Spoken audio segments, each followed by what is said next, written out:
so it was a good NPO meeting. I see they had Walnut Street shut down today.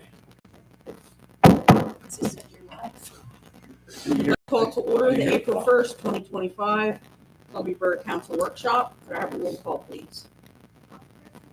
Here. Here. Here.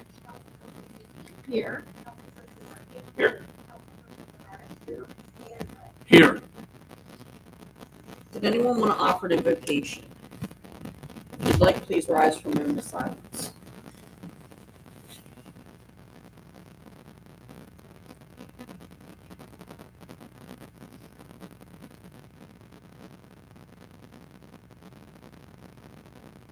Councilperson Fisher, would you like to lead us in the pledge? Allegiance to the flag of the United States of America and to the republic for which it stands, one nation, under God, indivisible, with liberty and justice for all.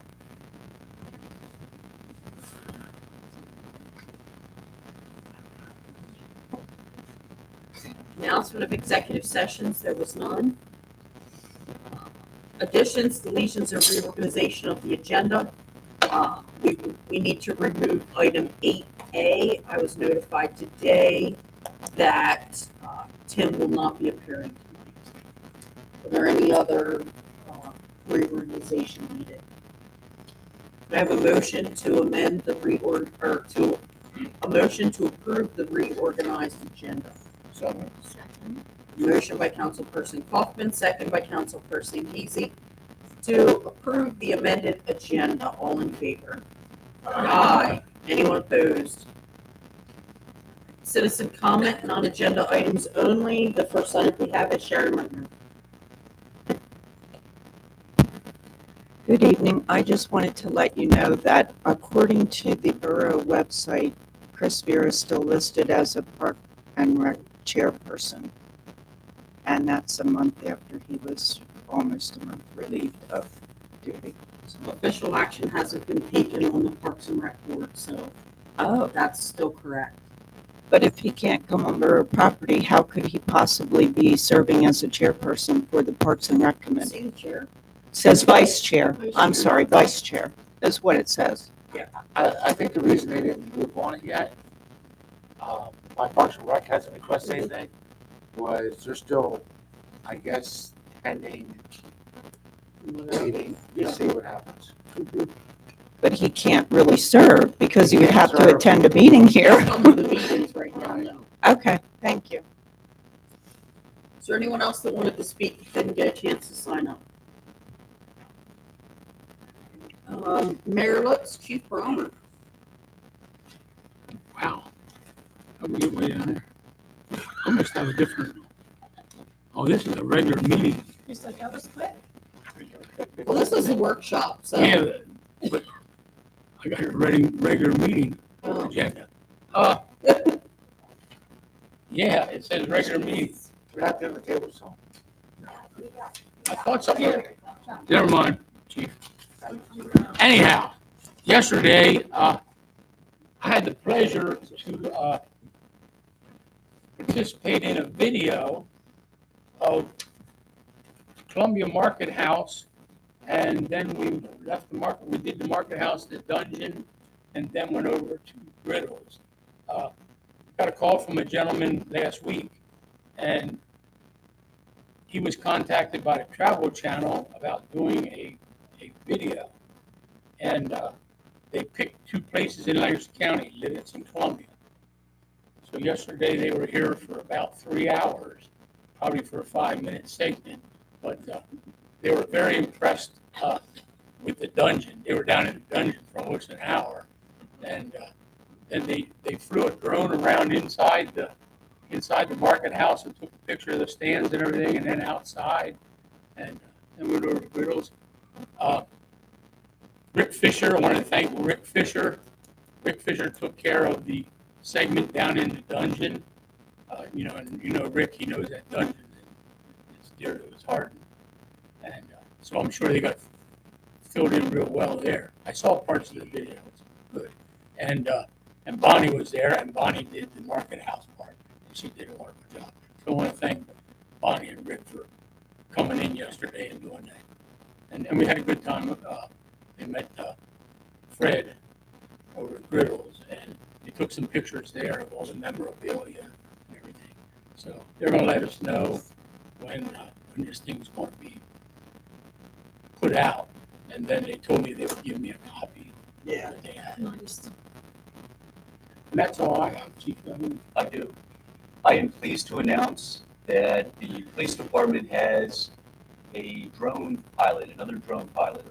So Sergeant Dave Souders, within the past week or two, passed his pilot's license at the Lancaster Airport.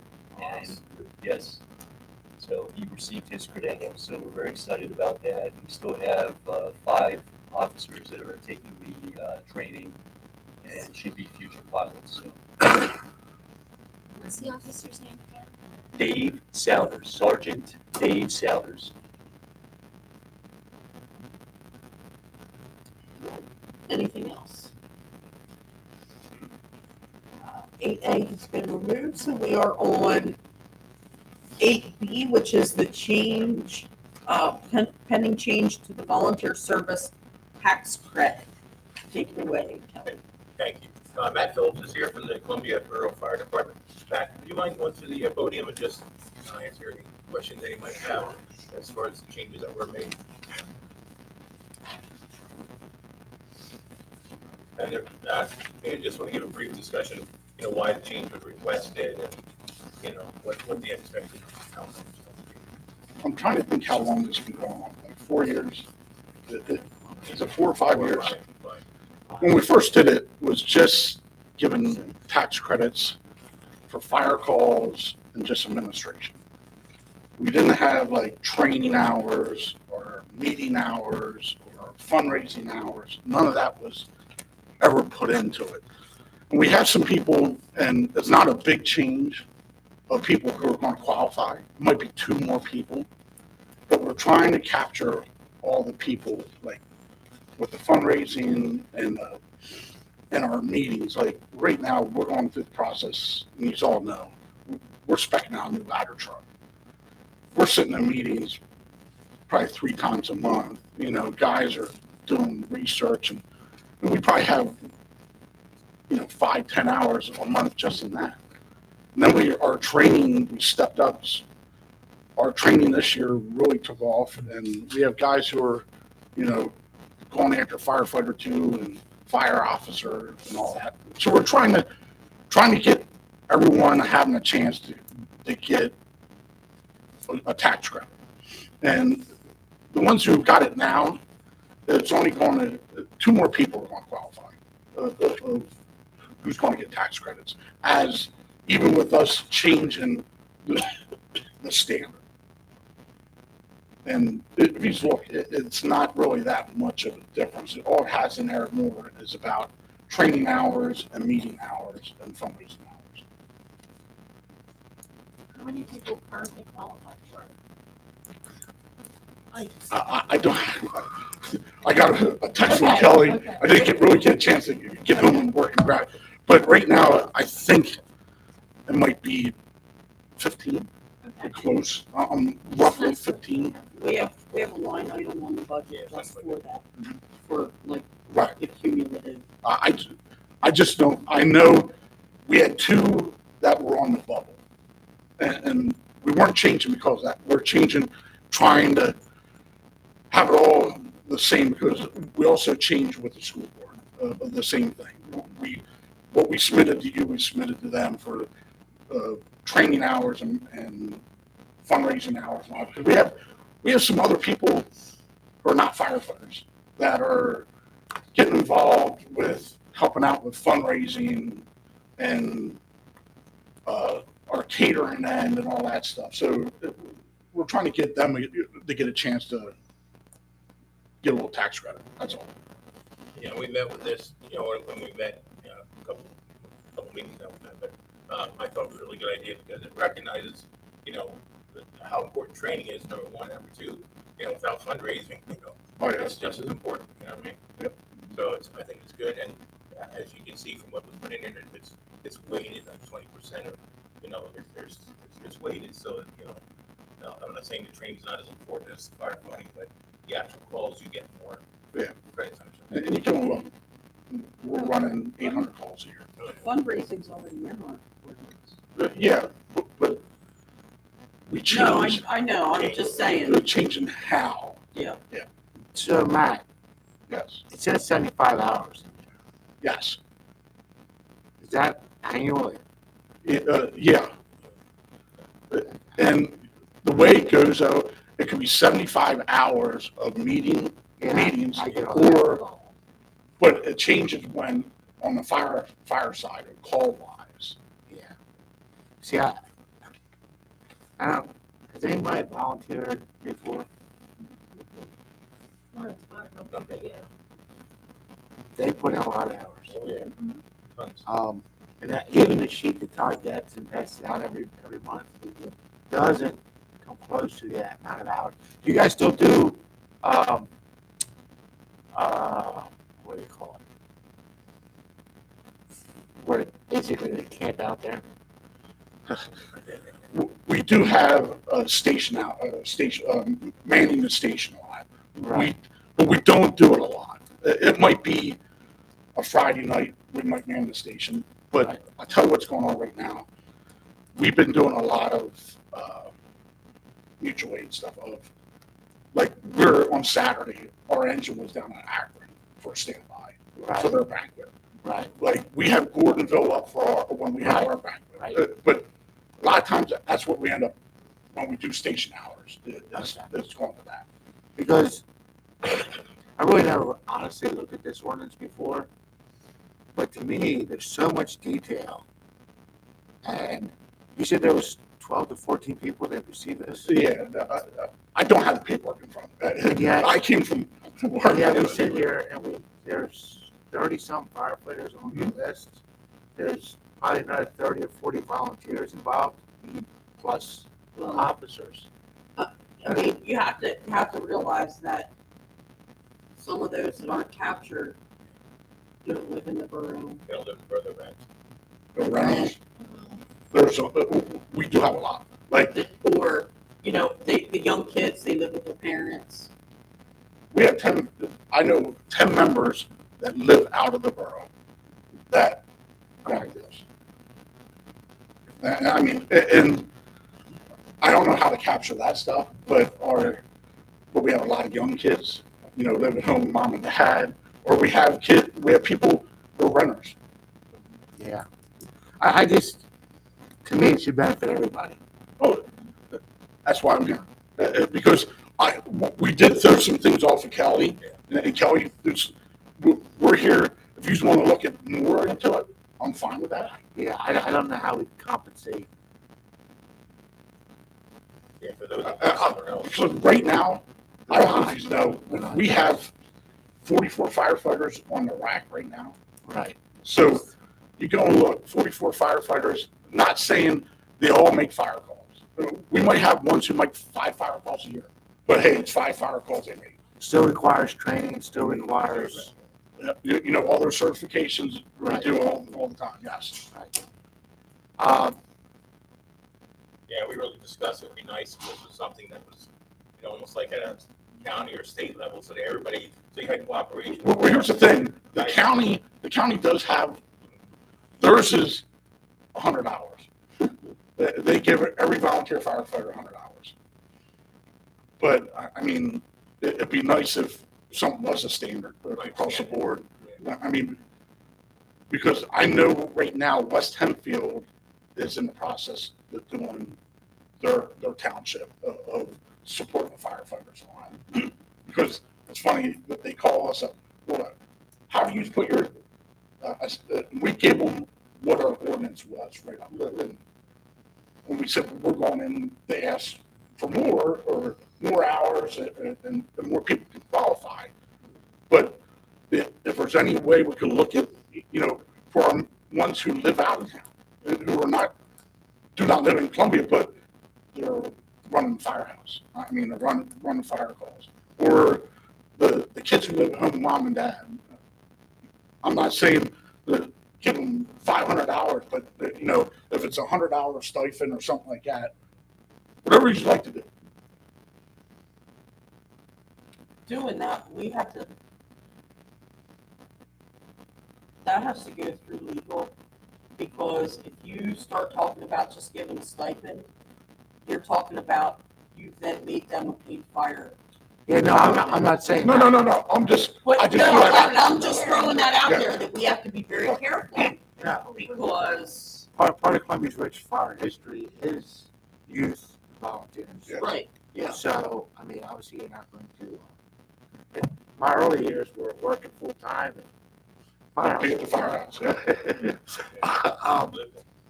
But I also recognize there's a lot of people involved in the fire service that aren't running fire calls, and they usually go unnoticed. I'm one of them. I stopped running fire calls. When I became trustee, it's like, it was this, what needs me more? And I chose to be in the trustee position because it takes up more time. I'm at the firehouse probably 5 times a week out of 7. Heather's correct, hit a good point, as far as, We don't want to inadvertently, something just crossed my mind. I don't typically like writing checks to people, No, I don't either. you know. I don't like signing checks. The borough and the fire department could get their heads together and see who all would qualify, come up with a number, and then add that to the money that you donate to the fire company each year, let the fire company donate, go it out. That's exactly what I was gonna suggest. Yeah. Let them come up with their own criteria and let them award volunteers however they see That's still going down a bad path. How's that going down a bit? Because if they start awarding paying firefighters or staff or whatever, then eventually it's going to come back to it. And let's say they get $50 this year. And in 5 years, it's. I don't see how it would end up back here, because it would be money you're giving to the fire company, and they choose to do with it what they want. I have one fire company down there right now. The borough has to be responsible. I just, I don't like that. I mean, I want to be able to do something for them. I just don't like the idea of paying somebody to be a firefighter. That's what I'm saying, you wouldn't be paying them. The fire company would. Yeah. It's still the same thing. I mean, that's. They give awards out at the banquet for training hours and Right. all kinds of things there. It's a whole night, entire evening of nothing but awards. Is there a way to give awards to Oh, yeah, firefighters and volunteers? it's always ways to do something. let's, Run it through legal. let's go back to actually what the ordinance, it's encouraging people to buy property here in town. And if you start saying, oh, the kids living at home get this, and people that are renting get this, and people that live out of town get this, we've then gone away from the whole point of this ordinance, which was encouraging our volunteers to buy property here in town. I don't know if that was the point of the ordinance. That's It one of the- might have been a two-pronged ordinance. Yeah, absolutely. One is Well, right, that's incentivizing volunteerism, which is not looking good anywhere else except for probably. I want to tell you, Right? it's surprising the volunteers we have. And that's why we're getting asked to supply a crew to here. We'll give you a driver, and our guys are going down there. Because when you have that amount of people, they always look at you. Because it's funny, some of our box assignments, and you know this, we're going out to Mountville. We're taking 2 pieces, and Mountville's taking 1. But, because we have the manpower. And I don't know how he's going to do it, but however he's do it, I'll be happy with whatever. But I appreciate getting the tax credit and all that, because between you guys in the school district, it helps out a lot. But I do recall from our original discussion back when this first change was made, encouraging home ownership was also Yeah. a key component of it as well. Right, I remember that. So another question, Matt. Sure. Does the social club have any impact on this? No. So working in the social club is not No. ours? No. No, the social club has nothing to do with this. And then for Kelly and the rest of council, one thing I don't like on this ordinance that exists right now is the rejection. I don't believe the borough manager should have the authority to reject taxes. Reject a rebate from a citizen. I think that should go to the council.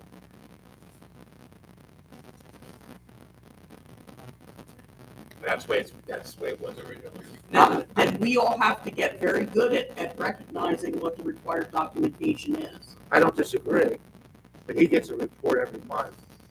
Maybe they have to add volunteer hours to it, but at the end of the year, it'd be easy to print out a report. Because that's just qualification. Well, one of the documentation is it has to come from the fire chief. Mhm. The fire chief certifies that the person's met the qualifications, Right. so, you know. The fire chief is taking care of the fire side.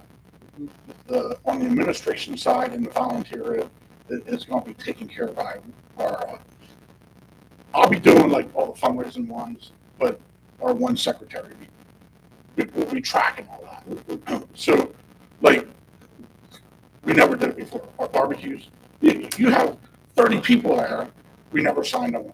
You know, hey, you worked 5 hours. We weren't tracking it. Now we're tracking everything. Because we just had a gun bingo. We had 15 guys there, which I should say, 15 people to work. And then we tracked all their hours. Yeah. And that matters. Those activities matter. Oh, yeah. Those fundraisers. Oh, yes. Looking to new apparatus. Right. So, Save money for people. I do. I understand your logic and I agree with it, whether young or in town or out of town. But back to the rejection part of it. I feel council has to make a decision on spending money, council has to make a decision on, that's spending money if you reject it. Or if you, I understand what you're saying. I think, I understand what Heather said too. It's like we have to be the ones who are really checking into they're doing the tracking for us, basically. And we don't have, obviously, we're trusting their record keeping. But I thought, I see what you're saying. I'm looking kind of like number 3 where it says they'll have 30 days to appeal the decision of the borough manager. Maybe we can put something there that the appeal is to the borough council. And honestly, as long as I've been here, we've never rejected them. that's a face, I get that.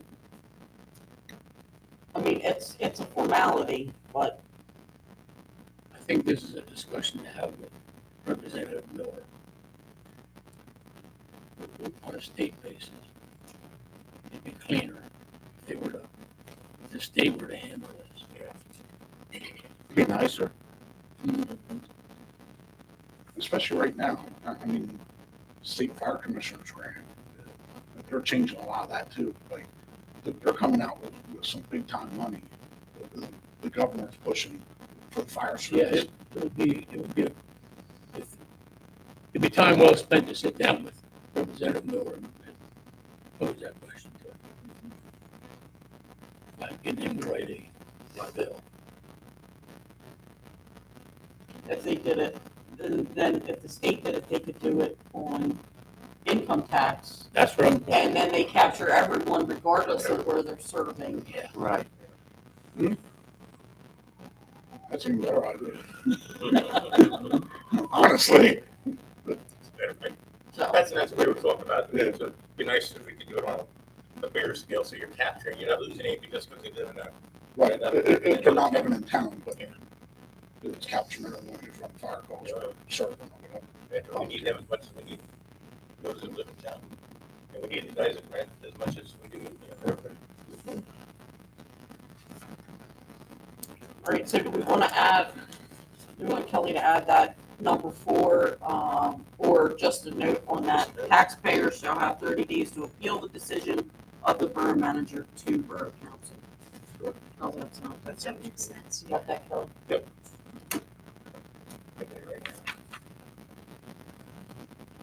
Is there any other questions or concerns with this? Nope. All right, thanks, Matt. Thanks for commenting, I appreciate it. Thanks for coming.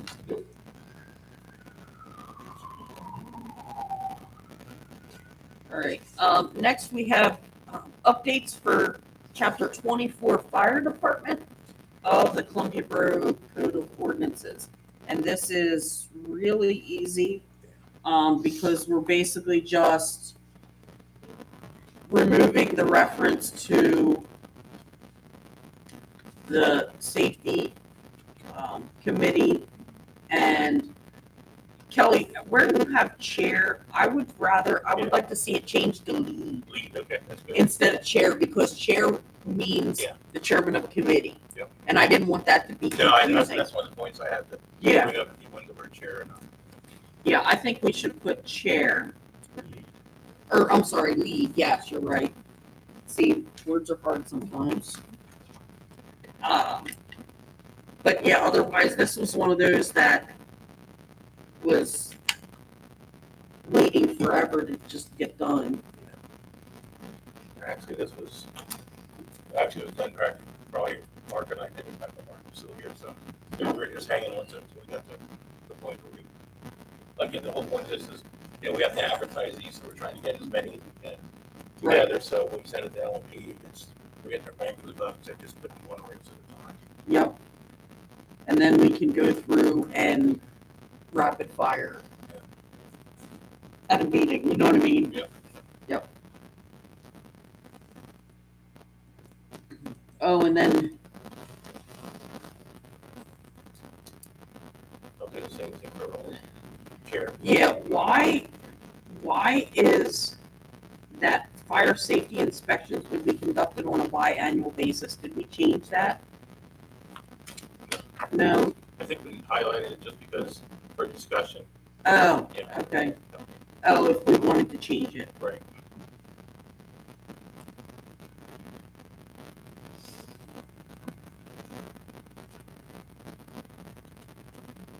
Anybody on council that's no problem with that wanted to, Yeah, okay. With the turnover we have in the apartments, that's a good deal.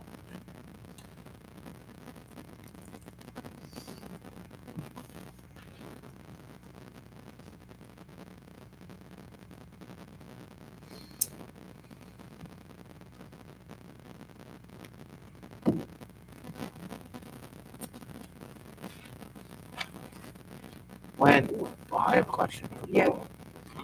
When, a place is remodeled, I'll give you an example.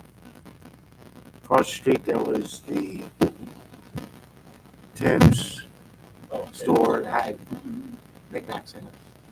Now it's gone to a, hairstylist. Does that get re-inspected when it changes identity? Change of use? For fire inspection, yes.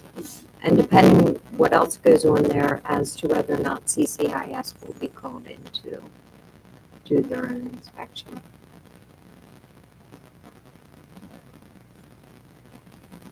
So it's.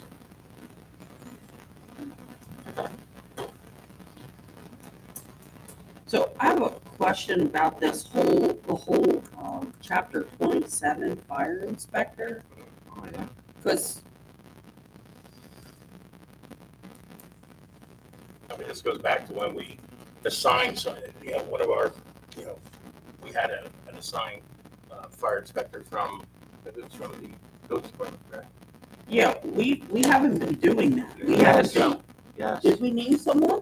Yeah. Well, I don't know the council name somebody. Well, right, but that's what it says here. Especially, Yes, I did. For a time, the fire chief was the chief. Yeah. Chief Well, Lino, we had, he's certified to do inspection. yeah, we had contracted with him. Right. And then it says the compensation shall be fixed from time to time by council by resolution. But if it's our staff, we're not gonna, are we supposed to be compensating above and beyond? Why? I don't believe it was. I don't think so. No. It was only firefighter. Well, that's why I don't understand this. What's the wording on that, Heather? We can take it out, I mean. Well, it says, appointments shall be made on the first Monday of January of each even numbered year. Such appointee to serve until respective successors have been duly appointed and qualified. Vacancies shall be filled in the same manner as the original appointment was made for the unexpired portion of the term. And then it says the compensation of the fire inspector shall be fixed from time to time by the council by resolution. And again, that's why it's my like. You should remove the whole fire inspector, We need it. delete the whole thing. We need the fire inspector. Not if you assign those duties to code enforcement. I think you need to get qualification on that, training on that. Well, yeah, we do, but I don't think we need to But there will be codify no the, title, right? we don't need to codify a fire inspector. I don't think anyway. Well, yeah, I mean, I know that. The question is, do we have to codify the fire inspector position? Or just eliminate the whole thing. That's what I said, just eliminate them. What's that? I would say eliminate it. Okay. And then we need to, Kelly, it will need to be removed from 24, 31, and 112.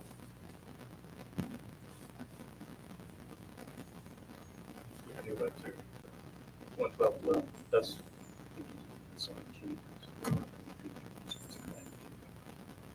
That's a real good point. You may want to keep it and just put some language in there to cover it being done here in-house. Where you have either or. Maybe keep it, we just put like as needed or. but remove the appointments and compensation part. Remove that, but keep the duties, establishment. The office of fire inspector is hereby created by the Borough of Columbia. Such officer shall be appointed by the council of the borough. Said fire inspector shall report to the public safety lead and borough manager except on those matters of which he is required by law to report directly to the council. I think that's okay, but then take out the appointment and compensation part and then just leave the duties, because then that spells out what they're gonna do and everything else, because that way we've covered it if we're doing it in-house or, and it takes out that need for that one more person that has to be appointed at the reorganization meeting. Should we put something in there for the appointment compensation? Eliminate A and B. Just say the council will, or not council, the inspector will be either staff or contracted position. I wouldn't do that, because Because we're no longer than setting the fees. Nope. But I'm saying, but when right we, now, let's say we do $100 on an inspection. We charge, our fee's $100 inspection. If we want to get a contractor to do it, they may come in and say, well, if they do, it's on our fee schedule, so we would just have to change our fee schedule. Because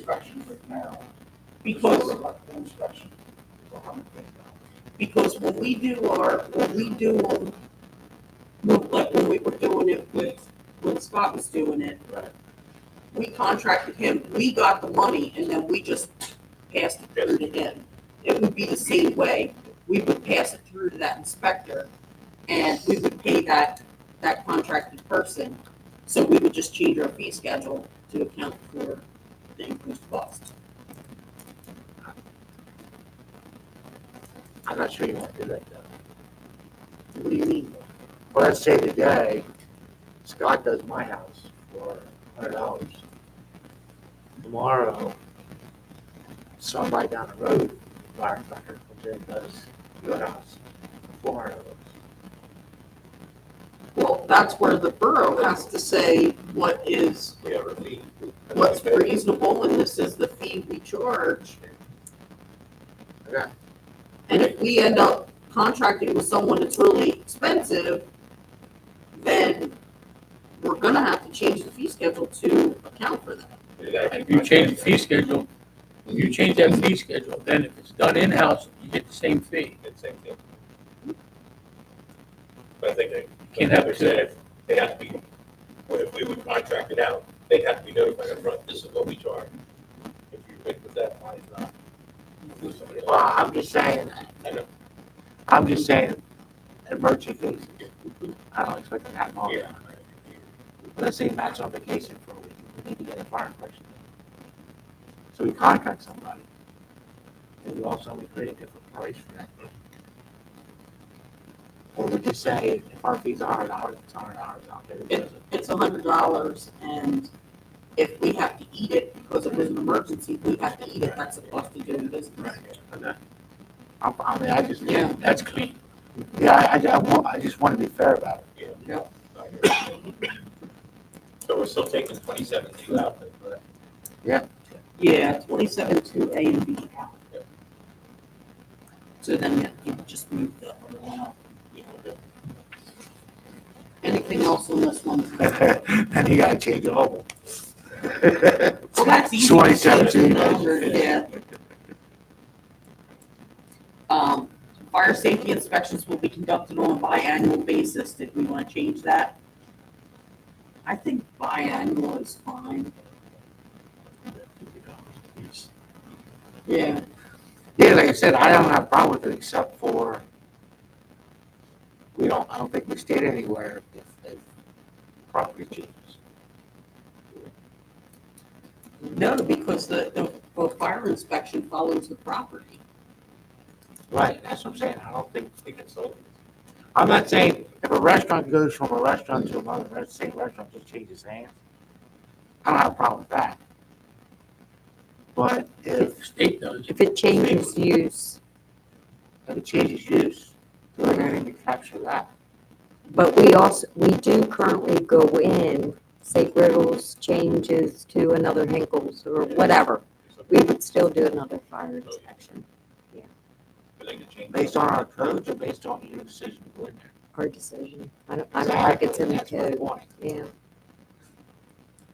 I mean, we treat that the same as what we do with residential units. When there's a new person that comes on board, we re-inspect. You have to do that. You can't guarantee that you're gonna keep the same fire suppression equipment in there. Then maybe what we do, Kelly, is we add a G underneath this.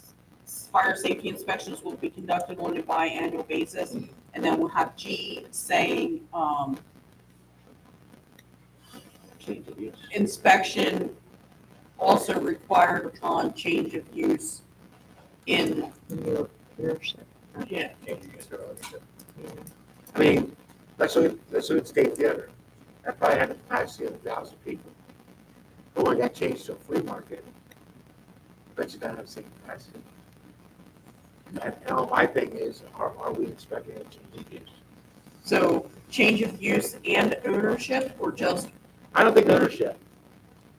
so just change of use? Now, here's my question though, because if you look on the zoning ordinance, a use, commercial is one use. So we change, that's not changing the use over there to go from a shop to a hairdresser, Right. because it's both a commercial use. That's the legal description of change of use. So use might be a different word. Yeah, change. Tenant or change of, That's the owner. change of business. So, Change of business. Yeah. I think about it. Pick a word, Kelly. Yeah. No, I know what you're saying, but yes. But yeah, Change in occupancy, yeah, change of occupancy, yeah, change of use, that won't hold up. What the same owner took it from. Maybe change of function. That's, I like occupancy. that's still the same thing though, like, it functions as a Mhm. as a Commercial property. commercial property, a business. Yeah, would require a fire inspection. But if there was any remodeling done, it would trigger permit, right? It may, yeah. And an inspection, would a fire inspection be included or triggered when that kind of permit? is Well, applied for? it is currently, but it's not an ordinance, that's what I'm saying. Correct. I would put it. Do all commercial properties, generate revenue for themselves? Like, could we make a change of revenue? No, Tied to the permit. Tied to the permit. Then it's the same use, but different business type. But, wait a minute, It could be the same owner. wait a minute, where I'm thinking this then. If it's tied to the permit, Tied it's to governed, no, we don't need it in here because it's governed by the property code, you know what I'm saying? Yeah. It's governed by that, so we don't have to put it in here because it's governed, that requirement overrides. Well, that's fine, then, change, Yeah, leave that line there, the number there, but change it to, instead of biannually, change it to reflecting the code inspection. no, but we want to we still want it biannually because otherwise Hinkles would never get inspected if they don't change hands. You inspect every 3 years. No, you inspect. Commercial properties is every other year For codes, for fire inspections. I know that, I'm talking codes. A commercial property? Yes. No, we don't do anything other than a fire inspection for a commercial property. But if you had a building permit, then you would win. Correct. And the property code stipulates what inspections are needed throughout different, If you're doing that fire So inspection, let's say you see a lot of biannually or, change the whole. or when required per permitting. Whatever that is. Is that what it would say then? fire safety inspection will be conducted on a biannual basis and as required by, what's that called? UCC requirement. Yeah, I couldn't think of the letters. Letters are hard. The UCC. And that reflects back to the permits. Yep. Mhm. Yeah. I kept thinking UPMC. I don't know. What's that? That's fair. Yes. I just wanted to be able to follow this, and I heard you talk about change of use. And I had a question about, like, for example, the place out here used to be I think it was a little antique shop, and now it's a tea, kind of a little restaurant. Correct. So when they switched from that to that, did they have to do a change of use and then have like a capacity for how many people could be in there? And That's my But point. that went That's through correct. zoning. did that go through zoning? I don't recall It it. did, Okay. yes. Thank you. I just wanted to try to understand. Yeah, no, that's what we're saying. Like, if it goes through zoning and it triggers all of that, then it's governed by the requirements of UCC. Do you have your CS down in open? I do. You Thank see you. that place was fire inspected, the restaurant, which I hear is a good place. I've heard that too. I've heard very good compliment from people out of town. No, Oh, okay. I'm just filling time. I'm just filling time. Oh, no. No, we get it. I get it. That's a good example because it was initially Exactly. inspected as a warehouse, which may Or the require, antique store. 5 or 6 people, where now it's a restaurant.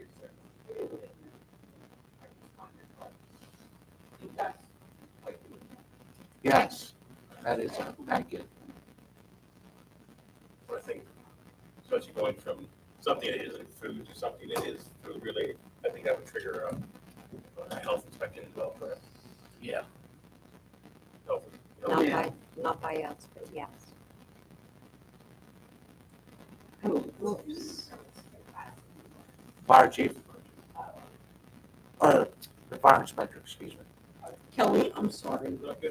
No, I just realized we did the fire department and then it rolled right into the fire inspector and I Yeah, didn't no, it's make that I didn't make that distinction on the announcing, sorry. We're just flying through. Keep trying. Keep walking. I'm ready to go. All right, anything else on that one? Hours and notes. Yes, Frank?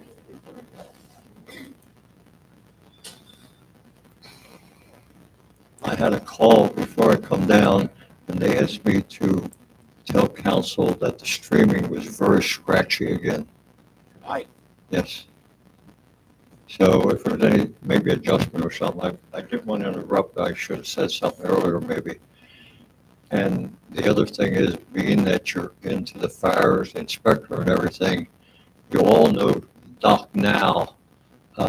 His wife called me and told me he had a massive stroke 2 nights ago. They said he won't be back out of the hospital. And they were going back down, and I didn't hear the results since that. But everybody knows him, so being here talking about fire, I just want to pass that. Thank you, Frank.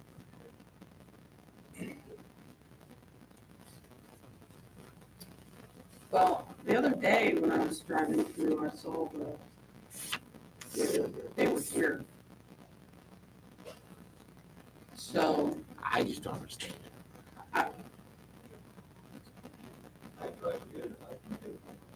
I'm software, I'm not hardware, I don't know. I mean, I don't know how we used to broadcast with a cell phone and not have any issue. Spend all this money and now we can't. Why, you better off going back to cell phone. That's what I'm saying. Yeah. All right, so we're through chapter 24. That's literally a one-word change. We're through 27. There's a couple of things on there. You got everything captured, Kelly? Yes, do. All right, and now we're on chapter 74, the key lockbox. And this is literally like 2 words, I think, right? Just removing, as shall be determined from time to time by the fire chief. Yep. If there's anything else council wants to discuss on that, that's really the only thing when we went through that we said. I'm not sure, what page are you on? It's page 30 of the PDF. Mhm. Yeah, I put the whole ordinance in there. Oh, okay, so you're out of line. In the beginning.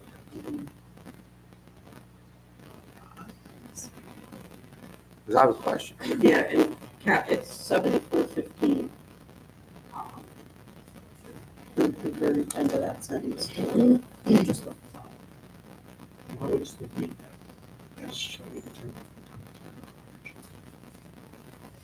Because it's our ordinance and it was, we need to administer it in-house.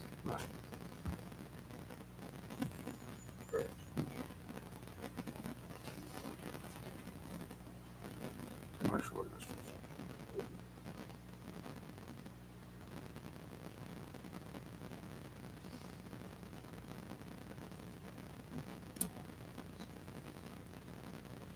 I'm curious, who gave you that recommendation? I'm not saying it's wrong, I'm just like, you're so smart that they know that. I would have read through that with never have thought that. Like, is that a recommendation from the attorney, or you guys just kind of like read that and made sense to you? That was, I'm sorry, Kelly, that was, remember, Let me ask you, remember. 2 or 3 years ago, we were in court for this ordinance. And it was determined that that is an issue. Okay. And so that's So why it needed to carrier be removed. from that. Yeah, Okay, it was a carryover from that. interesting. Yeah, it was that legal battle a couple of years ago. Thanks for sharing that. I mean, I can generally remember pretty good. well, I can't. Yeah, appreciate you sharing that. Yeah, and again, this was one of those that was, we knew it was quick, we just needed to get it done, so. 2 years later. 2 years later, right? They had to take on a lawsuit. I know, Why would we wait 2 more years? I know. So, there we have that. Trying to find all the loose ends again. Yep. All right, anything else on chapter 74? All right, next, this is a proposal, for food trucks. It's the brand new. Yeah, I believe Mark did a lot of this. I know, at least I know him and Evan have been working on it. And give a lot of credit to Paula, she's the one that really cleaned it up, dusted it up, so to say.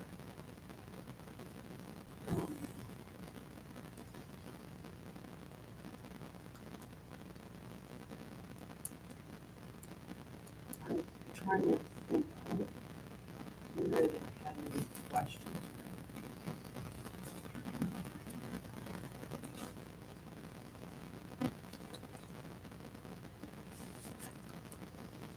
Oh, I have a question for you.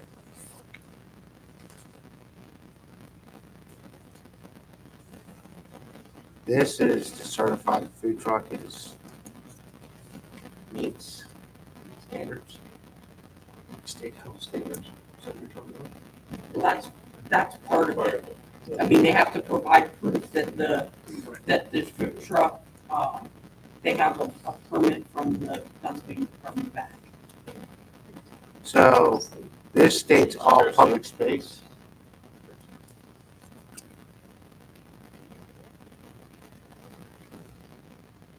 But it doesn't talk about private space. Yeah, it does. Location, Definitions. Section 4 is operating regulations, location. Food trucks may operate in designated public spaces or on private property with written owner consent, provided they do not obstruct traffic, pedestrian pathways, or emergency access. I have a question about the designating public spaces.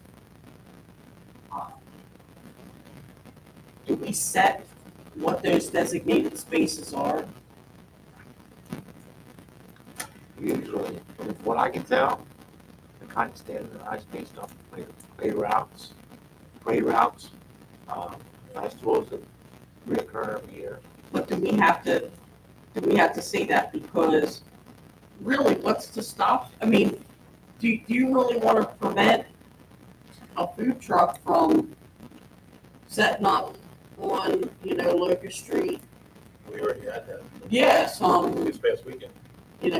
somewhere in the weekend or something like that. Need to reword that. You're not giving Over there, I saw. is, Or, I mean, if it's, your neighbor had food truck operation. yeah, Aaron McCarty. Well, during the block party. Yeah. Yeah, I mean, because the other thing is, I'm all for if Susquehanna National Heritage wants to arrange for 1 or 2 food trucks every weekend down at the river Yeah. park. Like, that's why the purpose of this is, but we don't really have anything right now. It's kind of all thrown in together with, Just say public or private Section spaces. 4. well, It says designated public spaces. So Just take designated out, Yeah. public spaces and private. I don't mind designated, but I think what it should state is that designated through planning or somebody else with the police.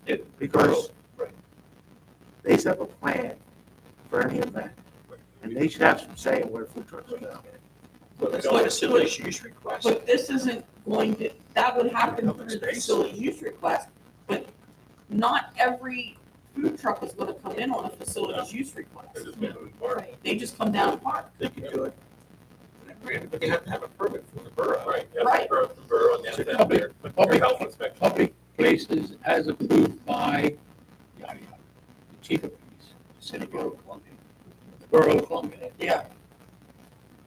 Do you want to include like dates and times or any of that stuff? No, Do you know if the theater had That'll all be coming for food truck this week? No, Then coming up, Yeah. And that's the problem. It's not a, Well, one of them was just somebody coming in the park. We don't have anything We in had place time. for them Right, to, Saturday. Like- We took care of it. we'll have Can you send me an email? to, Did you get that email from Tony? Yeah, so. Yeah, because it was just some truck that They brought a food truck in. set up on Logan Street for a while. So that's not right. No. I mean, I understand it, they're not doing it by the rules. But the last thing we want to do, It's poison our population. I love the food trucks. no. But if you had a business who had an event and brought a food truck in for it, That's no problem. Then he should be getting a permit for it. I don't disagree. No, you should be getting approval by the borough. I don't disagree.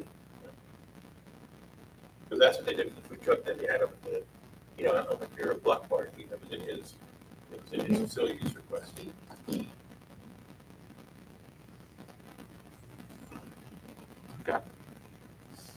Is that a checkbox of the facility use request? Should we add that? I think the best route for a food truck would be to have a standalone, application.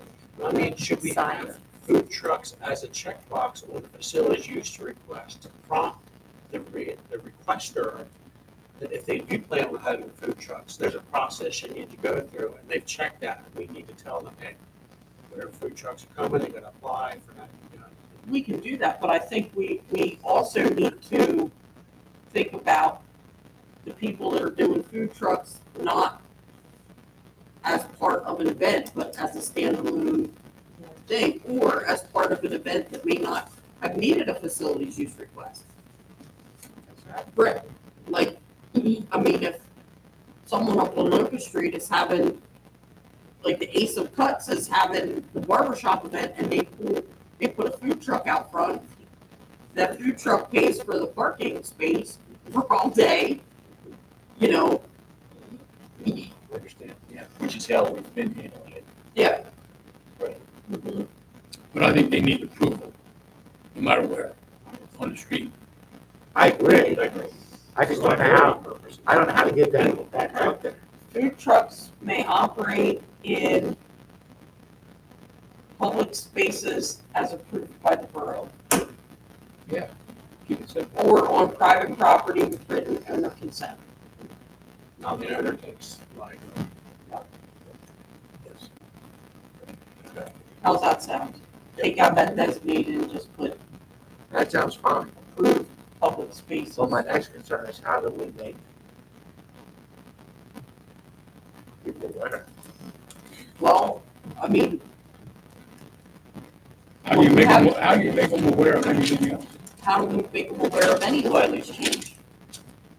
What's that? When they violate the rule. They want, it's incumbent upon you to know what they want. But honestly, honestly, any reputable business is going to, Well, no, I would say that, that's not fair. That's not fair. they're gonna wanna follow the rules. Well, I think everybody wants to follow the rules, Right, but if they don't know the rules, they don't even think, I would never, before council, I would have never thought to go in and look for an ordinance on food trucks. I just said, hey, you know, well, I would never think to park a food truck on the street without talking to somebody. if you're in a food truck, you think you know. well, that's honestly, different though. That's different. You would think that, I agree with you there. But as a business or just an individual, I would know to ask. but honestly, if your business is having a food truck, which the majority of food trucks, that is their business.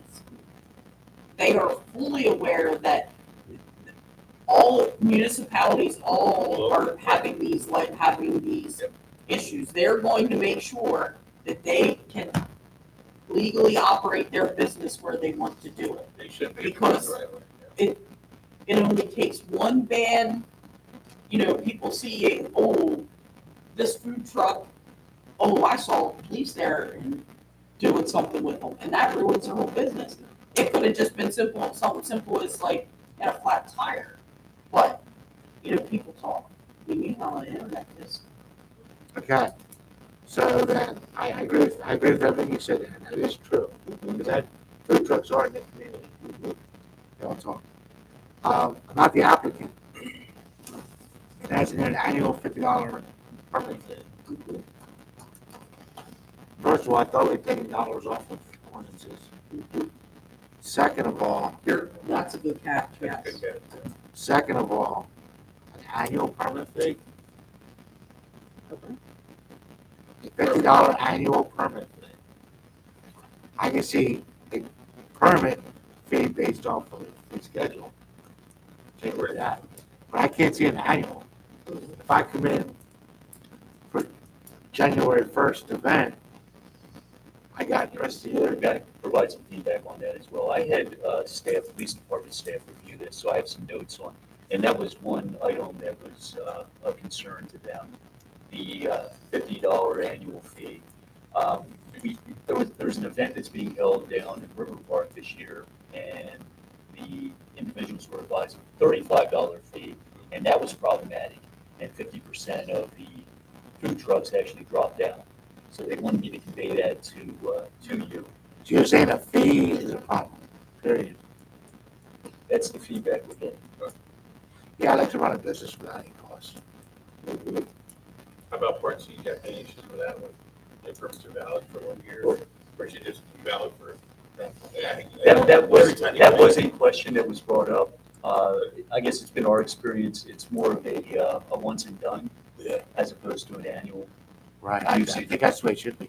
I mean, But no, I see it, like, we're talking about needing, their certificate of insurance and whatever. If you say you provide that once, and there's no renewal on that, what happens next year when they don't have that insurance in place? Like, the whole point of the. Oh, no. Yeah, but no, they have to go for a vendor permit. Yes. Getting that permit includes all that stuff. but, so, the guys that come and sell the balloons at the Halloween parade or at the home parade, isn't that like a yearly thing too?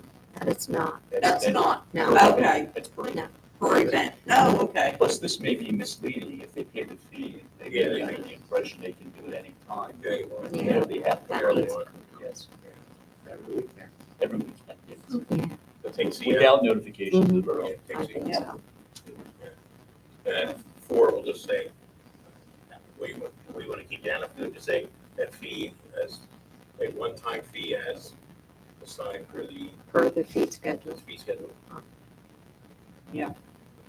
I would say one time, I take a fee for, I would just say per fee Yeah, schedule. per event, I meant per event. Yeah. That's not good for the whole year. right. So what, I'm a little confused. What's the direction we're going in now? We're taking C out completely, the permit good for a year, just, because like I said, it could be misleading that they can just do whatever they want, show off whatever they want. And fee, and 4 above says a $50 annual permit fee. Yes. We're gonna put in there, an event, a fee per event as assigned by the fee schedule. So in other words, if I have a truck and I wanted to come to Howard, which I have to come here and get a permit to go there. The next week, there's a craft fair, I have to get a permit to do that. Absolutely. Cool, I agree with that. Here's what I don't want to see. People come into the borough, setting up food trucks, to take business away from our downtown.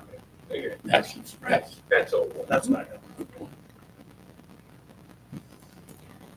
If I'm not mistaken, a transient permit, they're good for a certain amount of 60 time. days, I believe. Is it 60? I think it is. Okay. So in that scenario, they would be okay to do it. To come downtown and park where they want every weekend. Yeah, but they would have to give us location. That's what I'm saying. We're gonna have to come up with, because a lot of this is stemmed off, I believe, Kelly, off of not a special event food truck so much. Like down the street here, for how long I was made aware after the fact, I don't think it's happening now, of a food truck coming down and sitting in front of a business. I think this is more to cover those specific food trucks and it is for a special event. Does it also cover like Mr. Softee? Yeah. I'm just wondering. So there is already a time, when you look at the transient permit, and I'll concur with Jack that it's I 60 didn't think days, I food don't trucks were remember. included in the transient permit. I'm sorry? I didn't think food trucks were included in the transient permit. We have nowhere else to put them at this point Well, because with there's this- nothing With this, you will. correct, Okay. right, and that's, And then transient will be just those people that go around selling during the parades. right. On page one, Kelly, there's a question from staff about the use of the phrase police powers. And that's why it's highlighted. Yeah. I was wondering. We're trying to, yes, we're trying to craft something there, Paul, trying to craft something there to fit in there, so. And then from that, I guess, was the question on enforcement. You know, is it codes, is it police, is it both, is it just the borough? Needs to be both, you know, because to me, an ordinance is another word for law. So, I mean, like you said, like your officers did on Saturday, I certainly don't think there's any boots guys out on Saturday, but they still often stop. Should that be specified? Makes sense to me. Defines who has enforcement powers over the ordinance. Well, there's two different things. There's code compliance and there's violators. You know, if you want to specify, should be both. Getting a permit, and when they can write it, it's through codes, correct? And then Violators. the highlighted, but It's through police. So violators could also be through codes as well. Codes could conduct Oh, yeah, inspections sure. during events or whatever. Yeah, that is tricky. I don't know how. Jack just wants to call me out on the weekend. Can we, what about if you just said policing Enforcement. or enforcement? yeah, enforcement. I like that word better. It's clean. You want to add something to section Enforcers. 6? Yeah, you want to add anything, section 6 enforcement.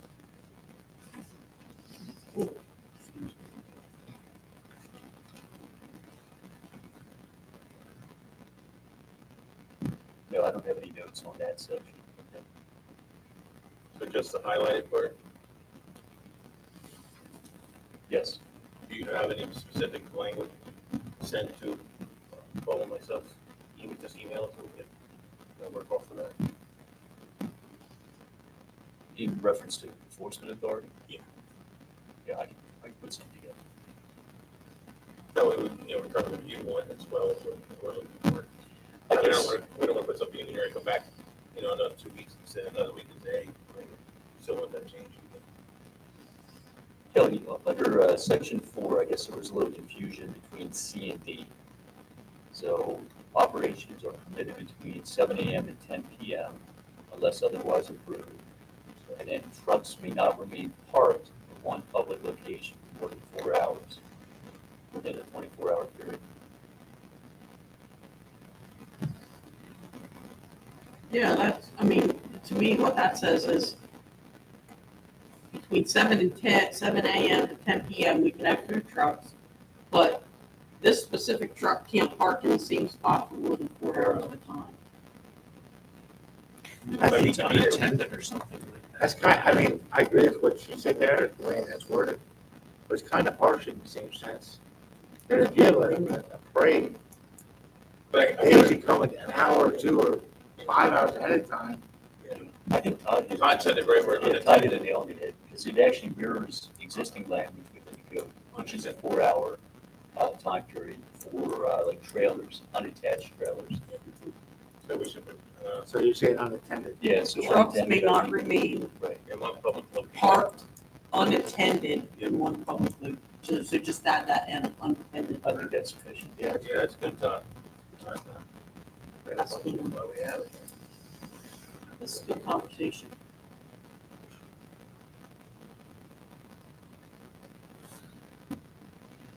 And then in section 5A, as far as the federal, state, local health, safety, fire codes, all that, the codes department would check for compliance. That's Is that right, Paul? Yes. Sorry. Health department. Wait a minute. I'm sorry. Hold on a second. On B, we don't have a town. We do have a health inspector. She's from the Department of Ag. What's that? The restaurant inspector. She's from the Department of Ag. No, we have a contracted health inspector that we just brought on board, I'm gonna say 2 months ago, for the sake of specifically, but she will do whatever. She came from Lancaster County, Lancaster's health department. She'll do whatever we ask her, but we brought her on as a contractor for like tattoo parlors and such. So we have them being an inspector. Mhm. That's Columbia Borough or is Lancaster County? As Columbia Borough. That's what hell it is. Yeah, there is no Lancaster County Health Department. So we She need was to a health change- inspector down there for many years. It doesn't matter. That's what I'm saying, there is no entity, Lancaster County Health Department. So we can't put that in there Right, right. because there is no Lancaster County Health Department. You need to say state health department. A current inspection certificate, we need to specify what kind of inspection, because is it food safety inspection? That's through the Department of Ag, is it, like, what kind is it? And that will determine our verbiage there. I think that would be a food inspection. Hold on a second. See where you're going with this. Because we already talked about all this stuff up above. This is probably a vehicle, if anything, I would think. I don't know. I think in some of the model ordinances that we looked at, it did have something in there about inspection, trailer inspection, something along those lines. So I think you A might. current vehicle inspection certificate, from an approved mechanic. Well, Listen, our trailer must be inspected annually. You have any trailer, correct? Yeah, as far as, yes, yes. So you take that right, you take that someplace once a year for inspection. Certified Pennsylvania. Right. Well, it's by weight, because I have a trailer and I don't have to have my trailer Yeah, inspected. same here. Yeah, Yes. Yes, I do. I did a lifetime right. And honestly, I think it's been towed like 3 times because it's just used for storage out at the creek, but we can't have anything permanent out there. So I have to have it. What if electric brakes, you gotta get insurance. what if we had just changed to the current Pennsylvania vehicle inspection? Because anybody can look at that. Yeah. It covers both things, Yeah, trailers and. and a box truck. Yeah. Right. All right, so Kelly, That would be like so we're thinking of current Pennsylvania vehicle, current state vehicle inspection certificate. Yes. Yeah, because, you could have someone come up from Maryland. who knows? About registration. That's position. If they don't have an inspection, they don't have a registry. Yes. And they can't get inspected without a registration. You can get-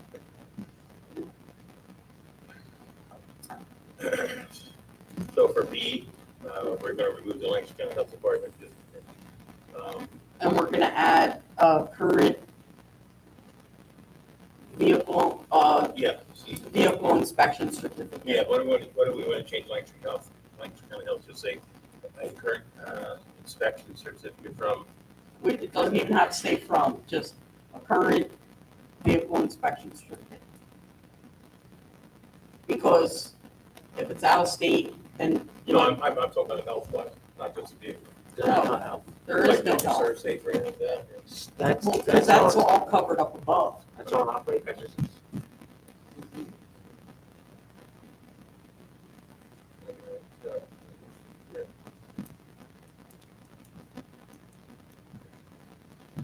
All right. Next comment. That's it. All right. Violations, enforcement. Oh, yeah, he said he was good with that. No. Oh, you're not. You're gonna send the language for it. We have dollars in there. Yeah, for the events. Right.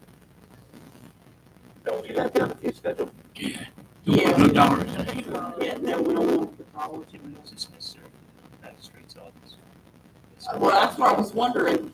Does this, Well, that invalidates our whole fee schedule.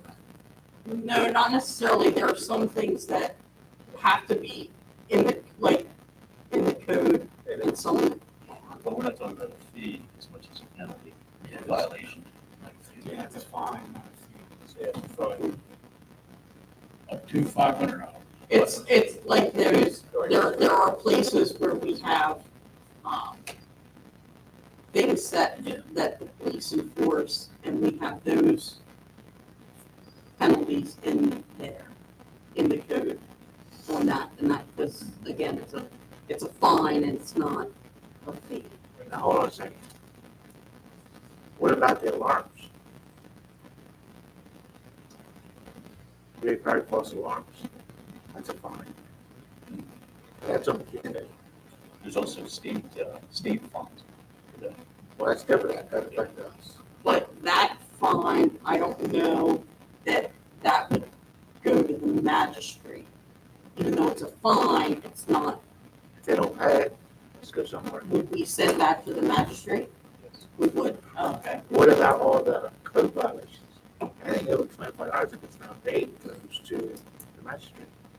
We gotta get that in the fee schedule. Sure.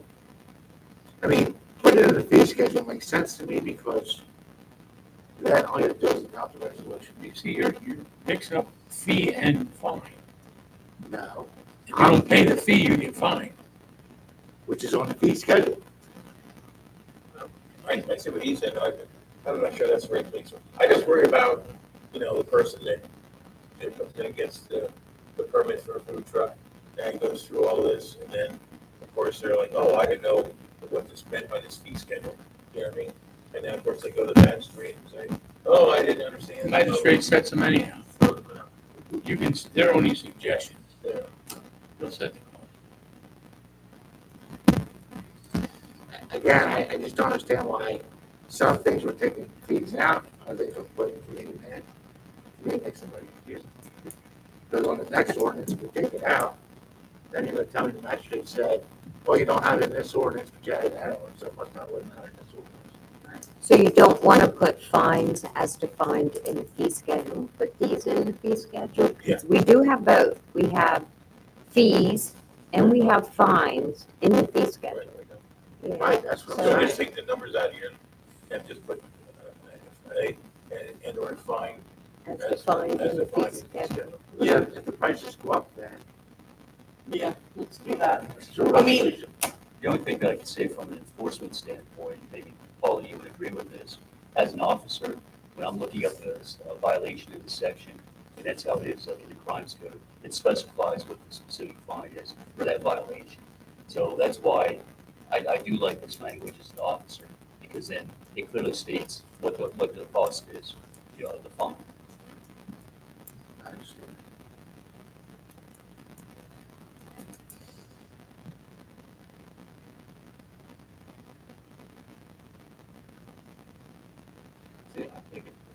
I know we kind of made a rule, right?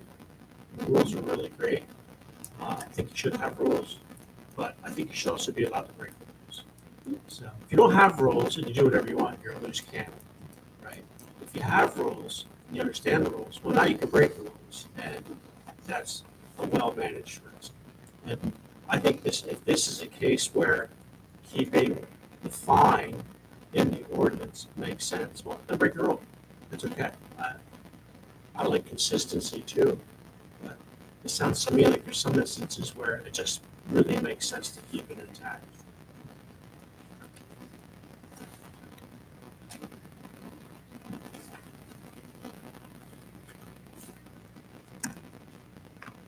Thoughts?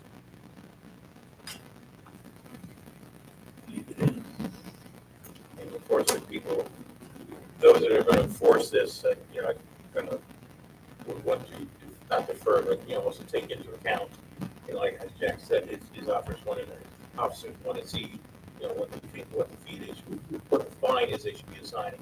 And the same things are, notice department, they'll pull it out and say right there, clearly defined. I think you made a really good point. Who's going to enforce this? Really, at the end of the day, they are. They're going to see a van sitting there and they're going to write up that you have paperwork. Because most of it's gonna be that weekend. They're going to need to have that hand. Our codes are. Codes operates different. So, But this is talking about suspensions and everything else. Permit revocation, suspensions, those things. So it does land on the code officer. that should begins there, right? So it's always standard fines. These other fines can go back, go there. Officers not gonna know that blue truck's plus the 3 times already this year.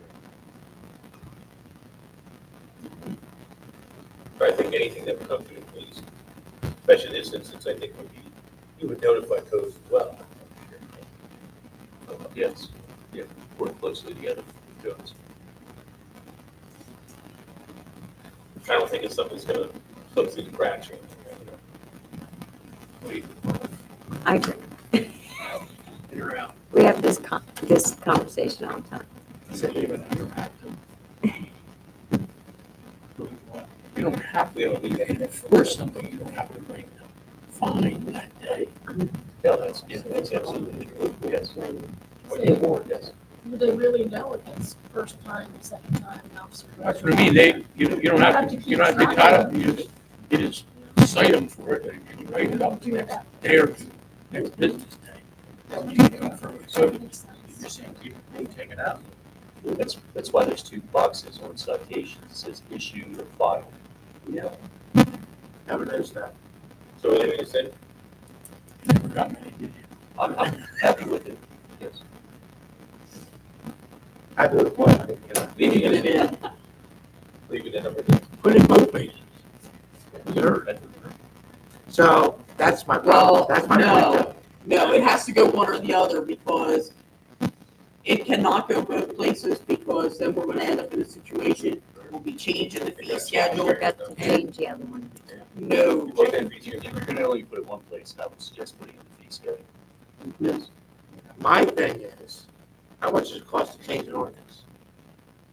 $1,000. What's his time? What's our time? Who's time? What's his time? What's his time? And we haven't said anything to the solicitor yet. That's only after this. No. My point is, we can write a fee schedule. Well, it's done by a fee schedule, and we vote on it. It's done. an ordinance changes. Yeah, we have to put the fee schedule, anything. And that's why the whole concept of taking the money out of the ordinance itself and deferring it to the fee schedule. What's that? Yeah. So take it out. I'm all for taking it out. We're like doing it over here tonight, doing, putting it in, taking it out, putting it in, taking it out, shaking it all out, I think that's the last item on it. shaking it all out. That's the last item on it. Yeah, all right, take it out. Take it out. Done, all right. Anything else in the food trucks? Yeah, Put that one to bed. And we'll update the fee schedule as well. All right, next one we have the updates for chapter 166 rental properties. So we've had going through this before, correct?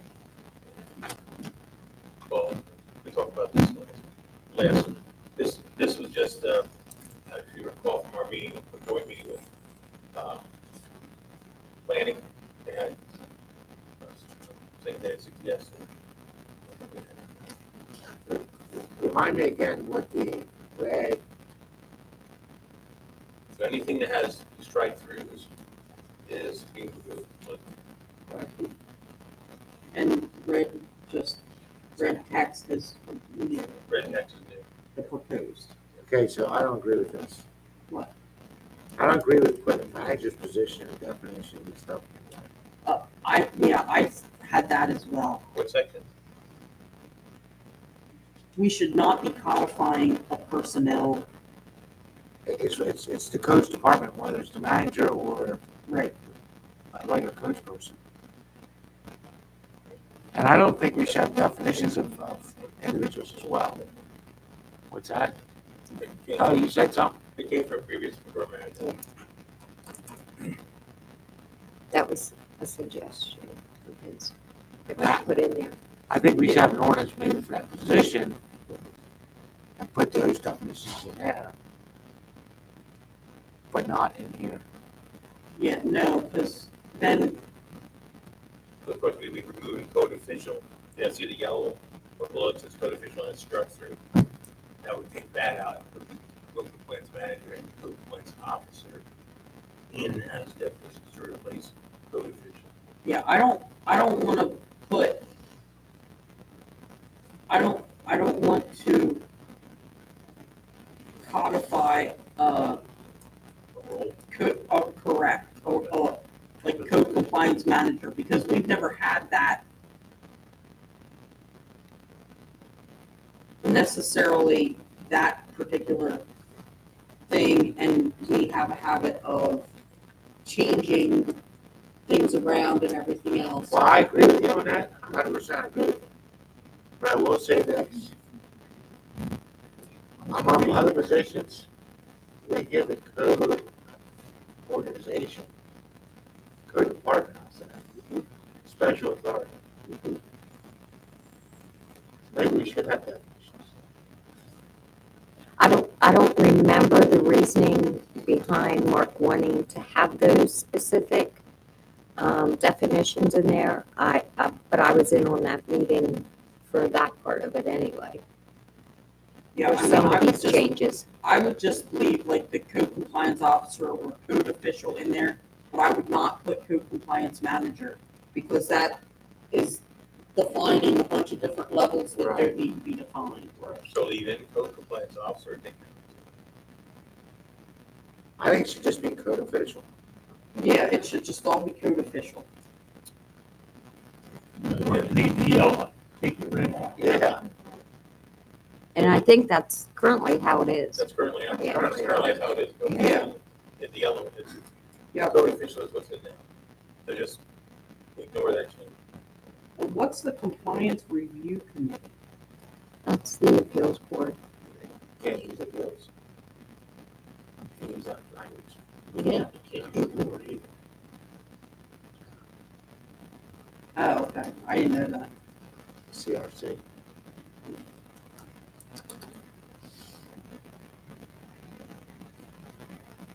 Okay.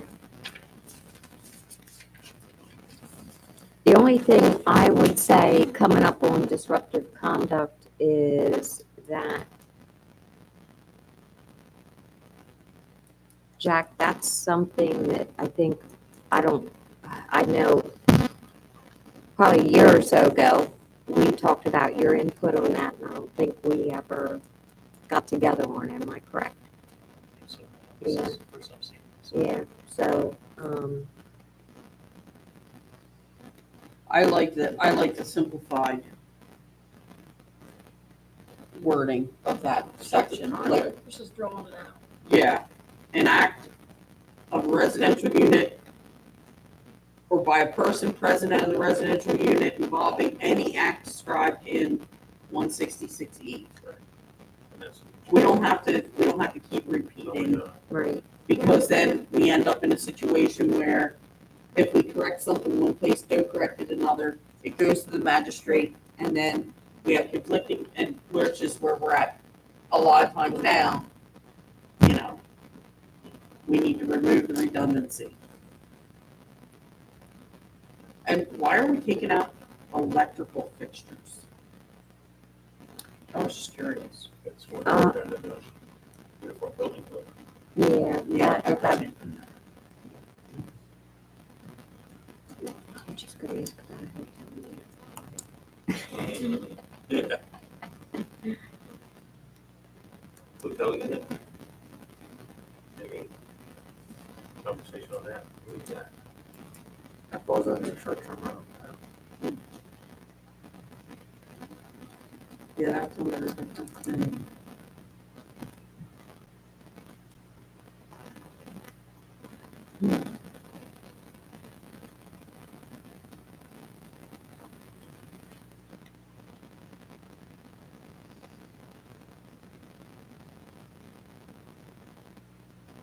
And likewise, taking out plumbing and plumbing fixtures.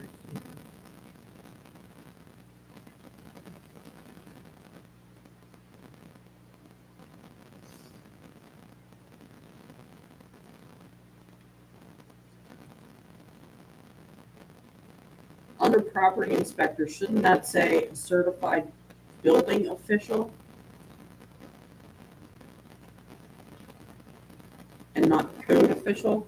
Because don't you get the CPO?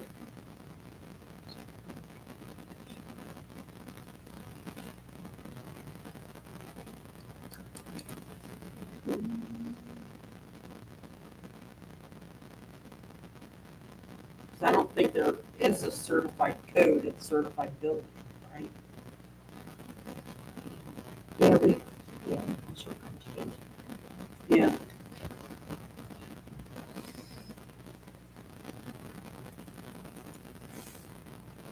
Wait a second.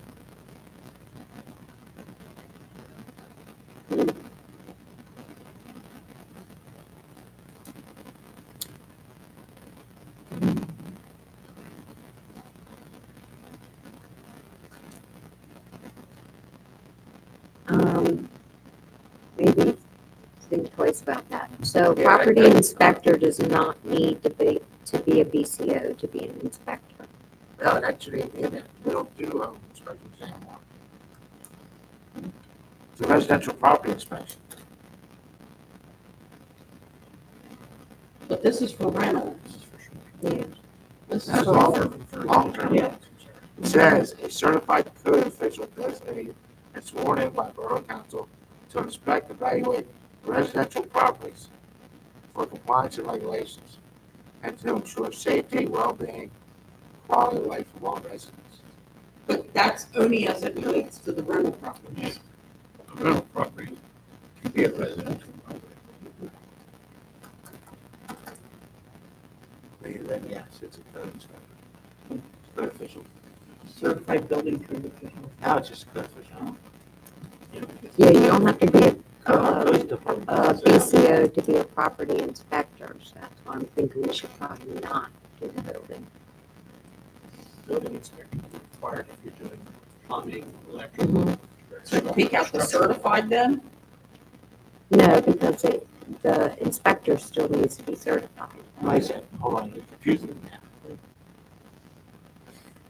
A certified code official. Yet our code officials do these inspections. Say that again. It says a certified code official. But our code department does these inspections. Correct. So why does that have to be certified? Again, you're defining a position, not defining the reason. You need to be certified in order to do the property And inspection. you need to be certified to be a code official in our department. It's something totally different. Code official, a code official designated to all this is, So maybe it's certified building inspector. no, she doesn't want that. No. This falls under Columbia Borough Code. It's inspected by Columbia Borough Code. So all it should say is a code official to But, inspect and evaluate residential properties for compliance. but the person that does the inspections has to be certified. Yes, Right. yes. And that's your job to make sure that you're sending out for building inspections is certified. Correct. Correct?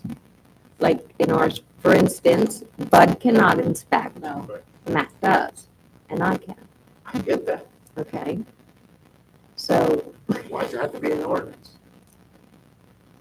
and it's there for the definition. I don't know. I That's didn't what I'm do all saying. these, I don't Eric. understand. Well, no, because Put you that said, down as a takeaway, Kelly, to ask. Well, it makes sense to me that you put certified, because then you can't send Bud out there. Yeah, The 'cause it just person is a knows code that official. whoever's going to do that. And he is a certified. code The official. first question, if you change it, the first question that the lawyer's gonna ask when it goes to court is this official certified? That's the first question. If it's in the ordinance, it already says that. but you also, because it says it, they're not gonna ask her if it's, if he was certified. They'll ask you. They're gonna ask again anyway, so it doesn't But need it's to in be the ordinance. But without that in there, you know, technically you can say, you can send Bud out. He's a code official. And I know in the past that's been done. you know. We need to leave it. Anything else?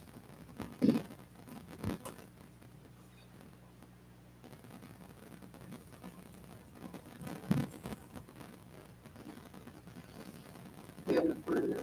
Yeah.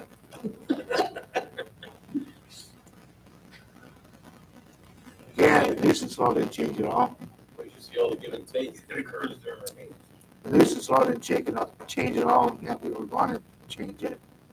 So that means, until that nuisance law changes, it's really no use changing this. Paul, would I ask you about the definition of a residential rental unit? Yes. Yes. Do the slight modifications and changes that are suggested here, does that expand the definition to include those private residential dwellings? Units, smart home units? Just let me talk. I think that's what the intent of it was. The purpose of the changes are, there are homeowners that claim that their rentals are not rentals. Right, yes. This is to close that gap. I wouldn't to confirm. Yes, this is to close that Okay. gap and have it state, and so I want close eyes on this, because this is gonna Where be you at? my teeth. Where you at? Page 6, residential rental unit. This is to close that gap that we want it known that unless the owner is occupying that, Right.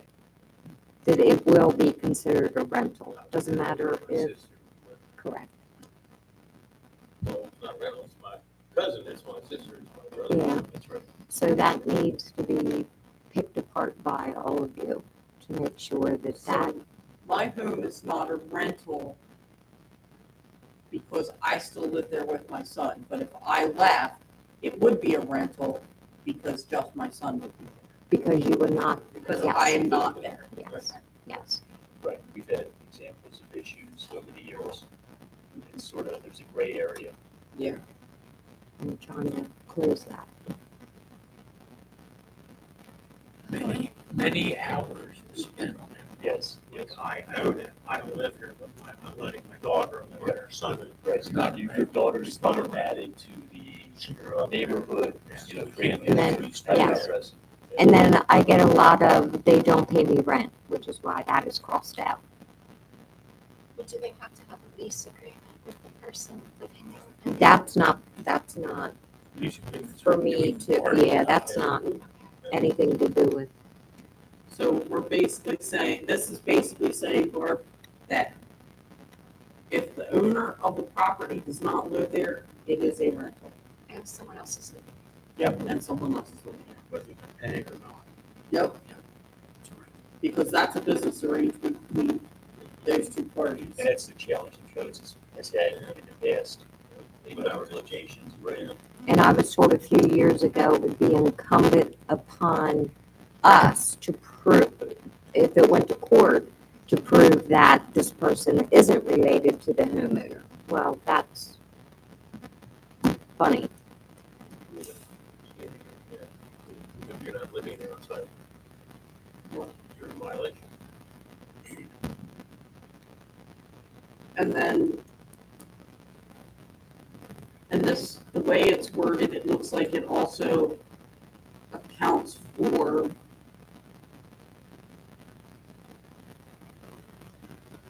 like a 2-unit where It could be The owner owner- occupied. owner lives on the first floor and the second floor is rented out. And so, yeah, that covers that situation as well. Or a duplex. Yeah. Yep.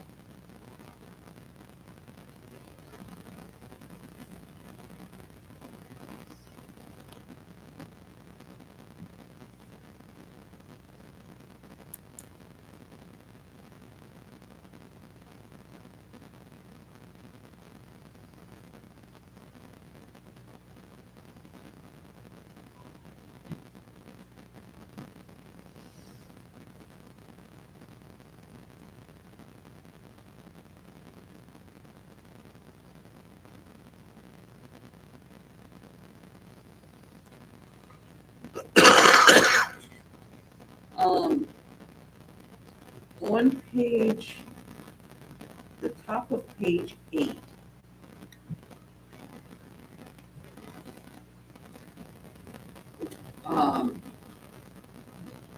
which is continuation of A, where it says, let for occupancy shall be subject to all inspections authorized and required by this section, to random inspections by the code official, and if the code official reasonably determines that inspection is necessary. To me, that seems problematic, because it seems very, as it says, random. Like, so it just seems like So here's where very subjective. here's where the deal is. If the police get a call to a place, they can say, this doesn't meet code, this doesn't meet the standards, the contact codes. Well, they were there for police. Then maybe we Or- take out the random inspections, because that seems like that's giving our codes office the right to walk down the street and be like, oh, we just wanna go inspect this, right, we just don't wanna go inspect this. We need to specify that it's. What about for calls? Right, yeah. Correct. Like, we will do those when we get It's calls. almost like you're. Well, yeah, I Random get is- that. Random is not, Well, I get that, but the A way good it was word. worded, I Yep. think it's not worded. Yep. So change it to for cause inspection by the code official. If the code official was notified of an issue, Should be subject to all inspections authorized and required by this section. And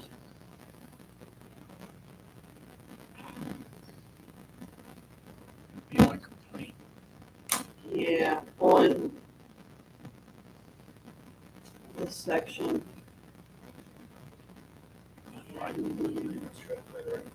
I know,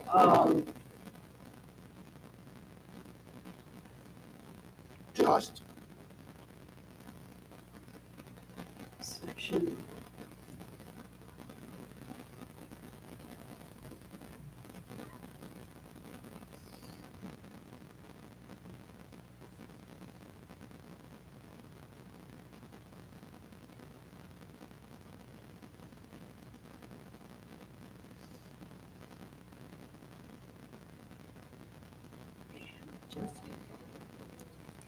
Yeah, I don't know, I just. for cause. for just cause. clause. But yeah, somehow it has to be in there, we have to take out that random, because I don't want someone thinking we can walk down the street and just randomly decide to go in someone's rental unit and inspect it. So to follow that up, I get what you're saying. If the fire company contacts you and says, hey, you know, we just read a fire call at this house and it's in bad shape. Can you document that? Oh, absolutely. So that would be a just cause. Correct. It's on record. Correct. And what has greatly improved between us and the police department is and just a few weeks ago, this happened. We can't, unless a owner-occupied person allows us entrance. Now, when you go into some of these homes, they're not gonna allow you entrance. So, in a scenario that happened, a few weeks ago, the police were called, and, we have an understanding that they contact me if they see possible code violations. This was another hoarding situation. It gets us into owner occupied, saves us a lot of time and effort, not having to go over to the JP's office in hopes of actually getting a search warrant. So, that has been very beneficial. I don't think it happened so much in the past, but it's happening a lot now. Residential or rental units, we do not need to jump hoops to get into them, where owner occupied we do, and, it's a good thing.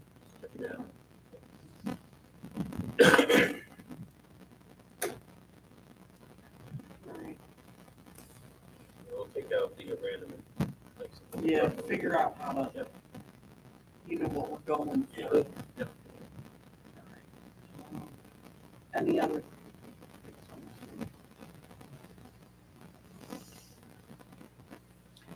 So, page, whatever. Let's see. At the bottom where it says Page 9, 9 of 24. section something 10. Advise code official. And then in the next sentence it says, provided to the borough manager.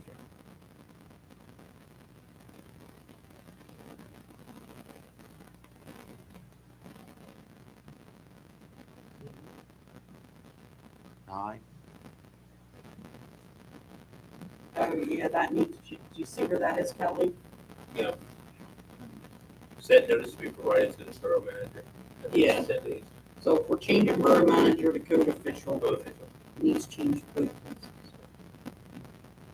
I just called it. Good catch. Yeah, because it's changing in below.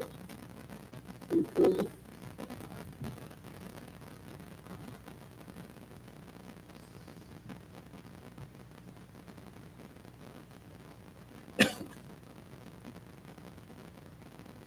I have a question. In this section, there's a lot where it's referred to as the manager, which meaning the property manager. Should we make that distinction in here? Since we made that distinction up above in the definitions, we changed manager to say property manager. So we should make that change as well. And which one do that? In page, well, it's 9 and the top of 10. Okay. All in there, it just refers to, like, the manager shall include the amendment. That also needs to change to property manager.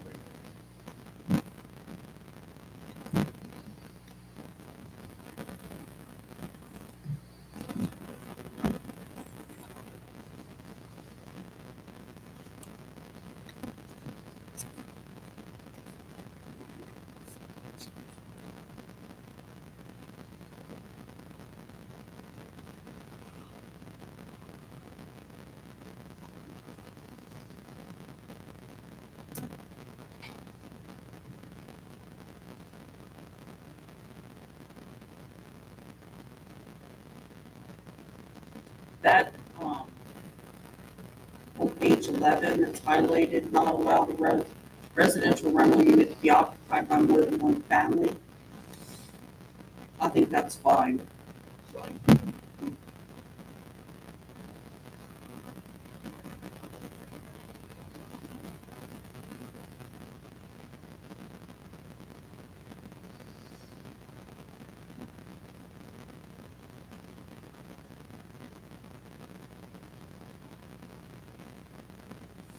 Yeah, see the 13 to 24, the disruptive conduct. Sure, have you seen this? I did look at it briefly. On page 11, at the top, B, conduct himself or herself from acquire the persons, including but not limited to guests on the premises. Yeah. And within the residential rental unit. I'm just wondering if we should expand that a little bit. I mean, if they're on the adjacent property, no, they could be on the public street. You know what I'm saying, but within vicinity, close vicinity to the property. Why would that not apply? Why wouldn't it just fall under just, I read that, Jack, and my question is, why does it just fall under nuisance? Well, it could fall under the disorderly conduct where the officers could arrest, but honestly, when it comes to affecting someone's residential status and losing their home, it probably has more, right, it's more effective than just having to pay a fine. So, yeah, I mean, if it's disorderly conduct, they can get hit for disorderly conduct there and also a disruptive conduct through the rental ordinance. So, That's a problem we've had since the three-strike ordinance has been put in. So often, altercations happen outside of the property, on a sidewalk, street, wherever, and we couldn't do a three-strike So, issuance on it. so after the, With this definition, that would be the case. Yes. so after the word consent, maybe add illicit and adjoining property, yard, sidewalk. I don't know about What don't you like? If they're outside having a, drink your own street. Definitely not allowed to walk that. around. I just have to make sure I drag you 2 houses down. Yeah, not unless we expand it. Yeah. You know, I'm gonna find out that most people are dragging their opponent 2 blocks down. It's now expanded to 3 blocks. It doesn't make sense. No, I guess if you live next to one of these residences, and, they're out front, in front of your house, whatever, But that's where I'm saying, They'll get cited, but it doesn't help to remove them. Right. That's the issue. Or this could be considered on the strike. but it should. If you make that, if you make that If change. you make that delineation, Yeah, I mean, right here it's saying it has to occur on the premises. So it have to occur on the property. Not even on the public sidewalk. or immediate public area. Yeah. Or immediate public There area. you go. Yeah. Something like that. I'm not aware, I have no idea. Make a note, talk to the Yeah. head about it. We've had to. Put that down as a big way, Kelly. So, but I thought the whole point was, if you're a runner, and I don't care if your runner has history of robbing Turkey Hills. I thought that was still part of, you're a bad actor in that, of that property. It had to be inside that property. Or on the property. So if you go out to your, the rear of your property in the alleyway, you're okay from a disruptive conduct standpoint. But it's in close proximity to your property. So there should be some leeway there. That's why it's difficult, like someone stealing drugs out of their car that's sitting in front of the property. You can't get that on as disruptive conduct. So that's what this change is trying to do, is to, Well, what I'm saying is make it a little easier. Okay. Instead of changing to, instead of, Creating an issue anywhere in the borough. No, you gotta be very careful with the 3-strike. It's, Bad case law, right? yeah. You gotta be very careful. if you, Don't go too bad. yeah, if you expand it too far, then it waters it down. But Wait, I no, know, no, no, no, I know no, it's no, awful, no, because one of the no. things that I wanted to include in that red section would be like drug dealing. Because we have a nuisance house, you know, which some people have experienced in their neighborhoods, you know, where there's chronic drug dealing. No, Eric's never experienced that. I'm not saying he has. Some people do. Now, I guess I'm looking at this, what are we trying to accomplish by this ordinance? Okay, So this is what we're trying to accomplish. We want to identify a disruptive conduct that we could use as part of the 3 strikes. So 3 strikes and they get evicted. With that disruptive conduct, we need to determine where that disruptive conduct, we have to define where the disruptive conduct happens to be included in this 3 strikes. It goes back to quality of life of the neighbors. that goes back to Columbia's quality period. I think something you're alluding to is the many conversations we had about putting more teeth into this, right? Right. Yep. I mean, And we're not really, if a tenant is a bad tenant, whether it's to the property itself, to their neighbors, or to the downtown district, if they are a bad tenant, we don't want them in town. It'll get struck down in court.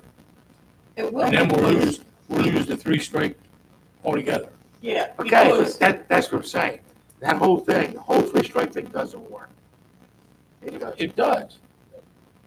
We have evicted quite a few people. Yes, you have. I'm not saying you haven't, but there's limitations. it depends. What I'm saying is,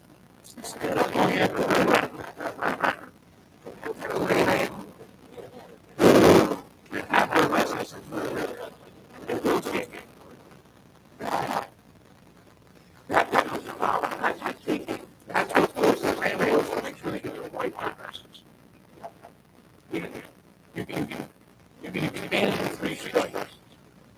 We talked about it here, right? You can expand the 3 strikes. Something like that.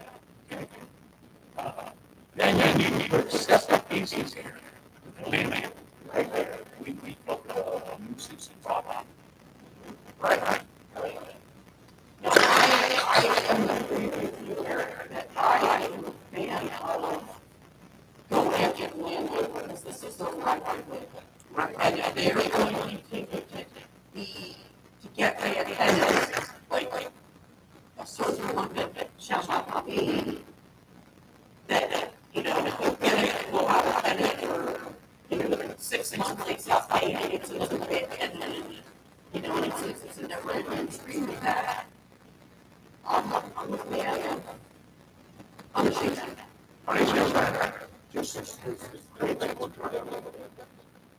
let's say, you have an office of, and that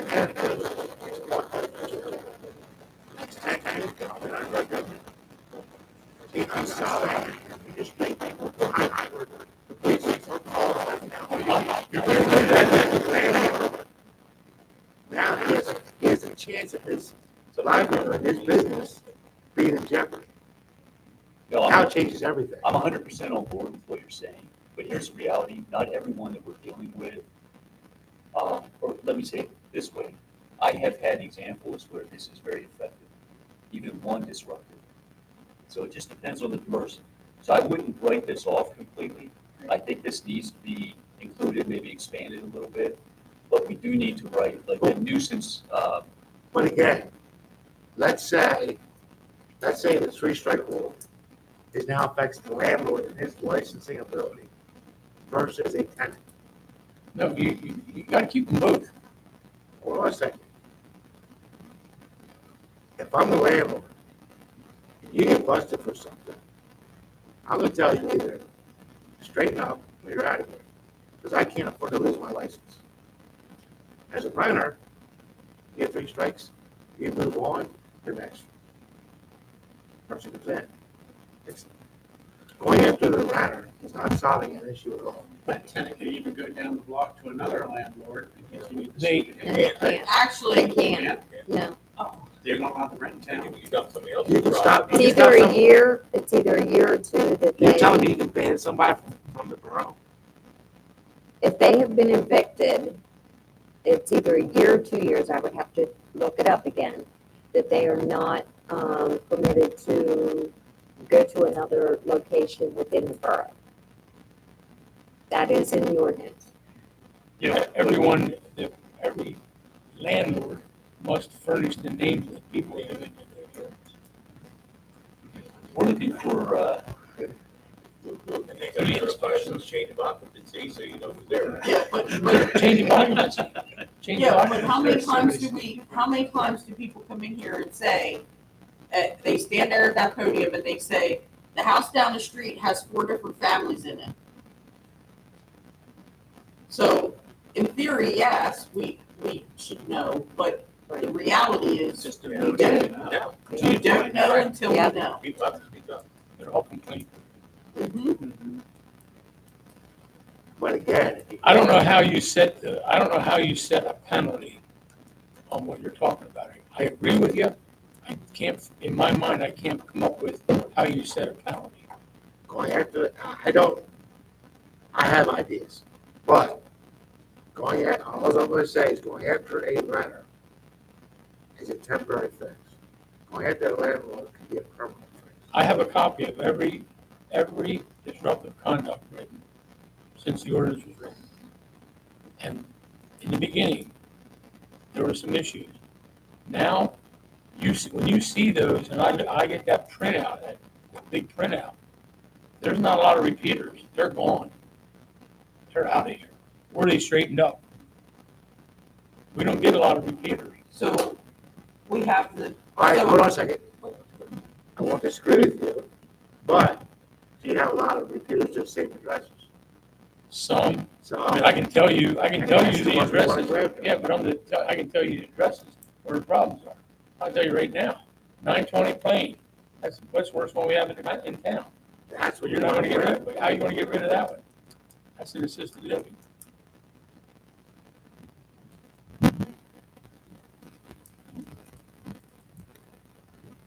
I don't want to talk in public about it. There's gotta be a way. Well, that's what I'm saying. There's a I reason. agree with you, but I can't come up with an answer We on how have, to do it. we have a nuisance law. I thought it was struck down. No, we still have something sort of out there. Well, there's a nuisance thing also in the borough code that I can do. I have done it. So maybe it's as simple as adding on to that disruptive conduct. One is the tenant, maybe then it's adding a number 2 in there to say That's what. violation, right, more than X number of disruptive conducts In a year, at license will be pulled for. the certain property, the license, the rental registration license will be pulled for 12 months. For that property.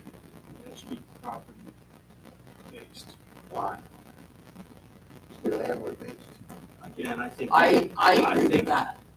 I've always agreed that it should be landlord based because you have someone that has 80-some properties.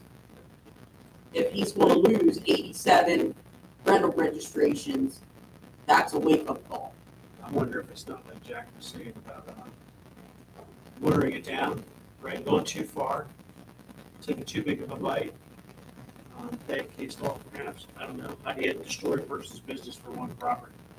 Right? It's not one property. It's He's not- got multiple chances. It's clean up number, that, it's his number act. of offenses. It's his problem causing number of offenses.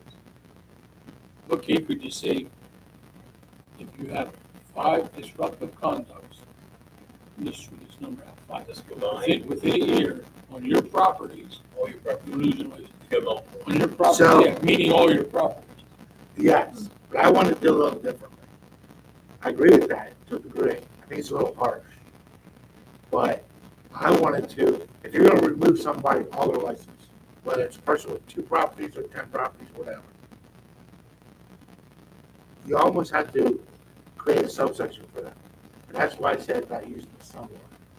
If they violate, like say, let's say you say five violations or nuisance calls or whatever within a particular year, then they become labeled a nuisance.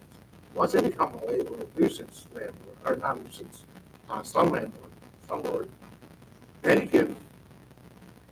can nail, the violations continue. Then you can nail with the big stuff, where you might pull 40 licenses, whatever.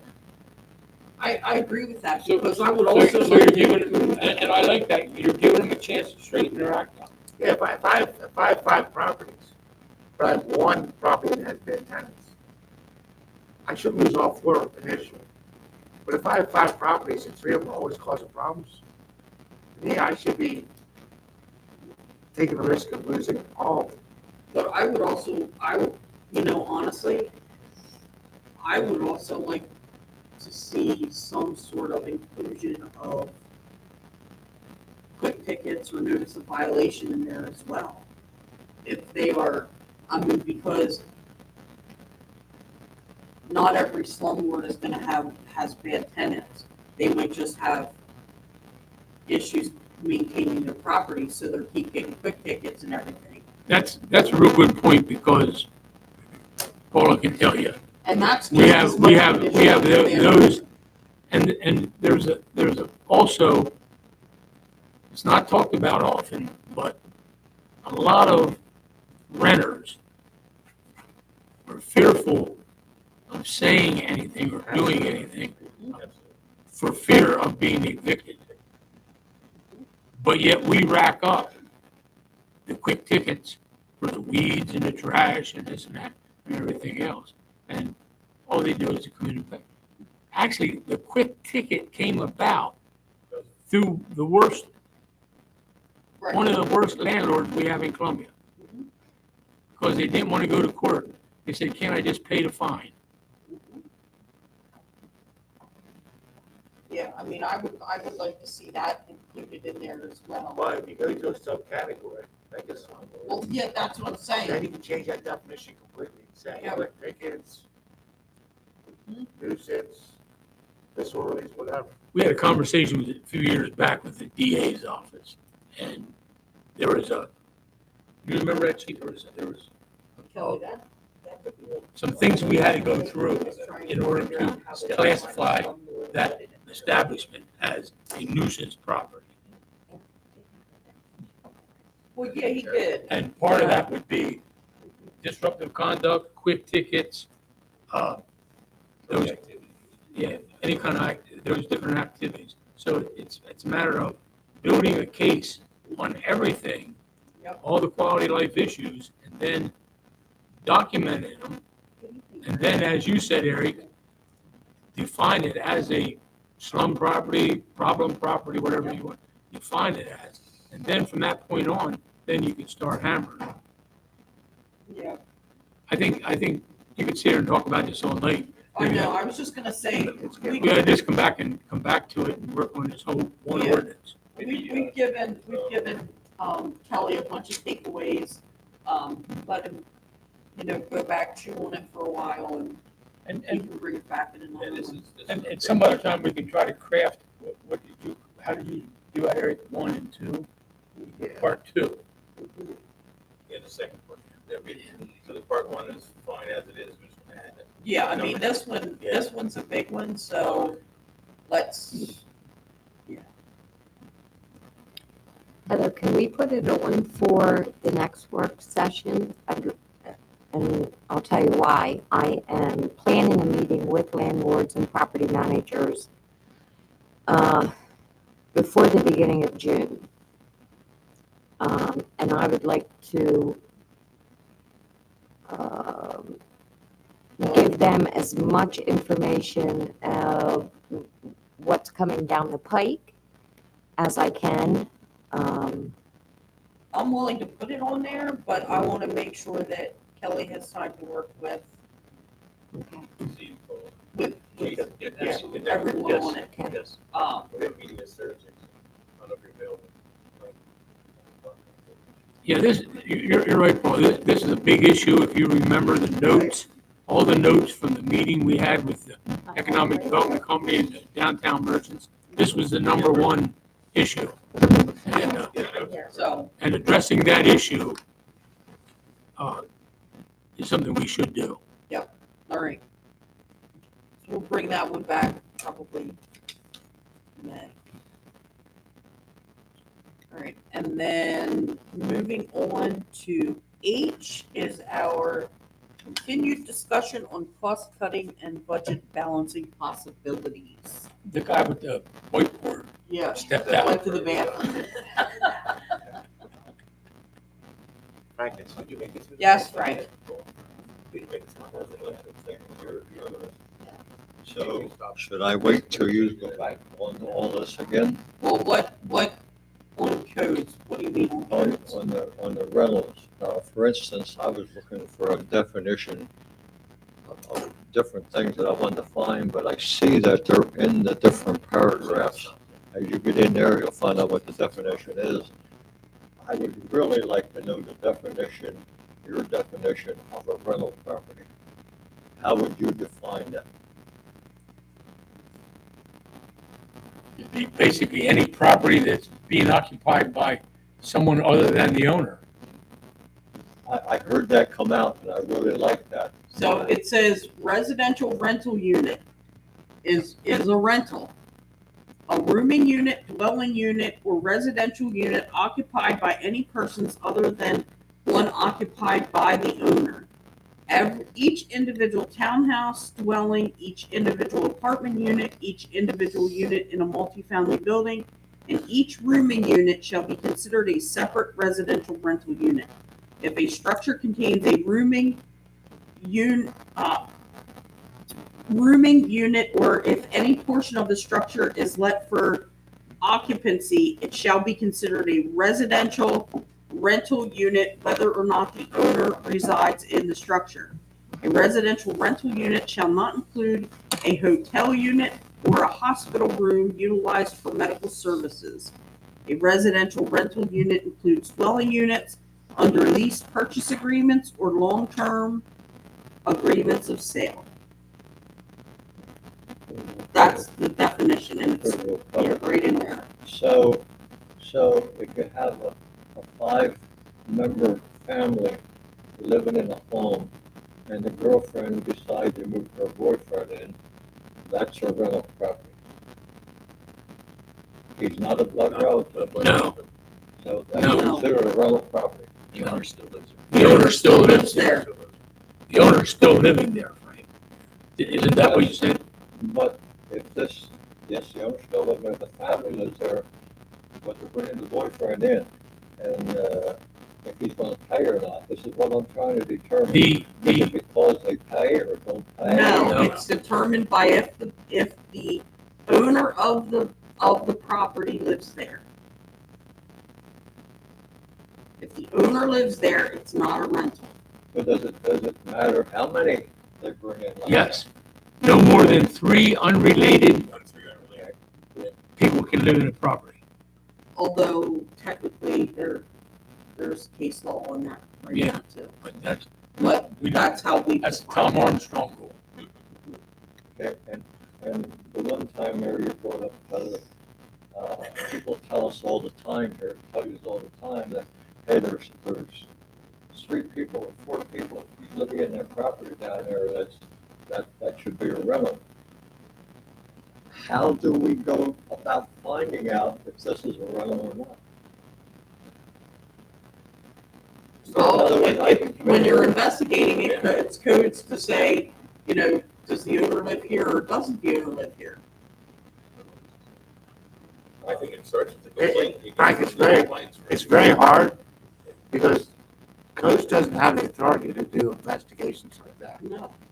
It can't go through mail. They can, if they have a suspicion, they can send a letter threatening or questioning, I guess you would We say. post properties. If, Right. if we come across any that are questionable, which we do on a daily basis, we will post the properties, give them so much time, and we send a nastygram the second time around if we don't get a response. And then we will go knock on the door. So we have procedures and steps that we do follow. So if the inspector knocks on the door and they say, oh, they're all family related, where do they go from there?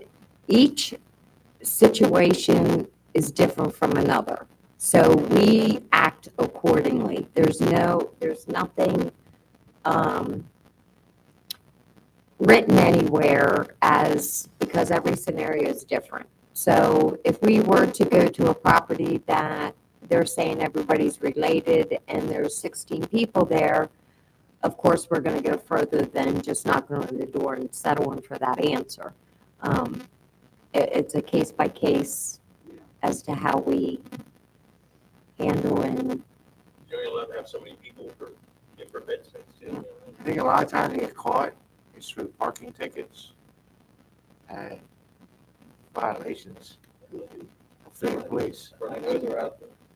Oh, yeah, we all know Trying that. to find out how legally, like, I can sit down and call up and give her some addresses. But I want to know what come out of it, it's not, you just pass it on, I know there's 5 different vehicles, 5 different license plates, 5 different cars. And I know they're all not all related. The owner comes in another station, but I don't know if the place is inspected. So. And that's where you contact the codes department and you give us information that you're aware of, and we do our own investigation. Your biggest thing would be the address. You should Correct. Go to your code. That's all we need. Yeah. Check that. Okay.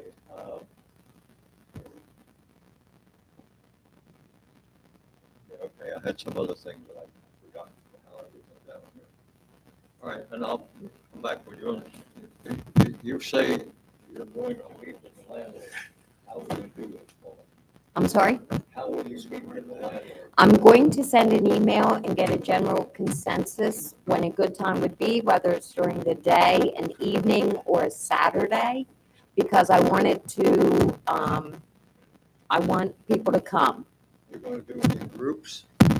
Oh, no, it's going to be one meeting. It's not going to be groups. It's going to be done now, and then moving forward, my game plan is to do it every January. They don't come, shame on them. Exactly. All right, Todd. Hey, yeah, thanks. Here's what I wanted to do tonight. Just document everything up here for everybody to see, all the ideas that we brought to the table. I have 1 or 2 more that I would like to share tonight, real short. But let's go ahead and get them up here. I wrote general fund ideas, but this is really about balancing our budget, right? Yep. Short-term goal. Hey, let's see if we can't get in a position where we can reduce taxes by 1 mil come next year when I'm not here. That'd be awesome. Long-term goal, balance the budget, of course. Right, so I'm gonna write the ideas up here as we get them, and I was hoping Sharon was going to be here because I'm going to get her ideas as well. I think it's important. Frank, if you have any ideas, let's write them down. I do, but I'm going to see what else you got here. So I'm going to write down the ideas that I already brought up. One was sponsorships, right? Sponsorships.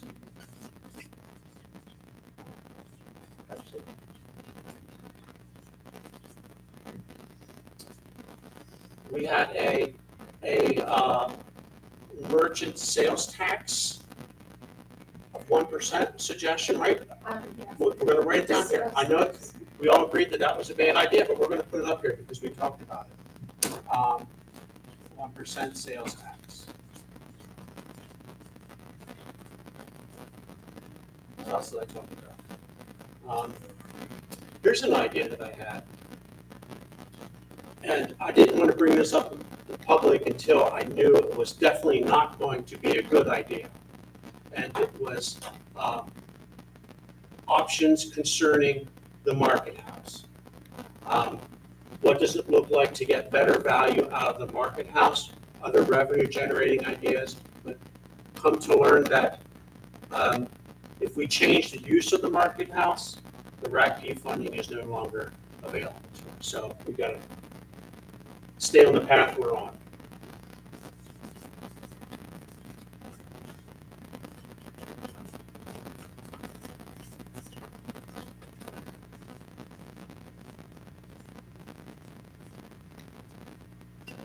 What other ideas do we have out there? Street lights to LEDs. Street lights to LEDs.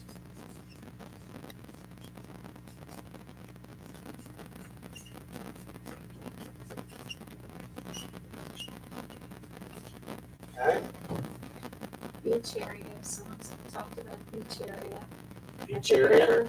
Oh, no. What's that? Now, we were talking about, Yeah. years ago, we talked about having something like that down along the riverfront. Here's something I've seen, looking, when you do some searches and look what other people do. That there are some, I don't know if it's boroughs, maybe, but there are definitely some municipalities that have advertisements actually on their website.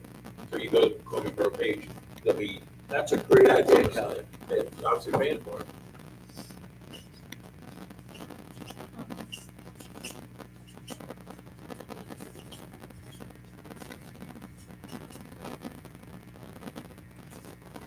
What other ideas do we have? Well, here's two ideas, but the things are in motion, but they need to be moved on to realize the profit from it. One is start moving on the other piece of the Ridge Avenue property. It's going to take you a while to transfer that to an EDC, get all the zones. I mean, it's in, the subdivision stuff is going through now. But I mean, you got to start moving on that stuff. There's probably a month, 2 months of paperwork, and the same thing with the McGinnis properties. So I think what you're saying. If you want to realize a savings or some monies this year, you got to start now because it's going to take several months to do all that paperwork. So you're saying just expedite current product. There you go. There you go. That would include the one down along the railroad. You know, I had another wacky.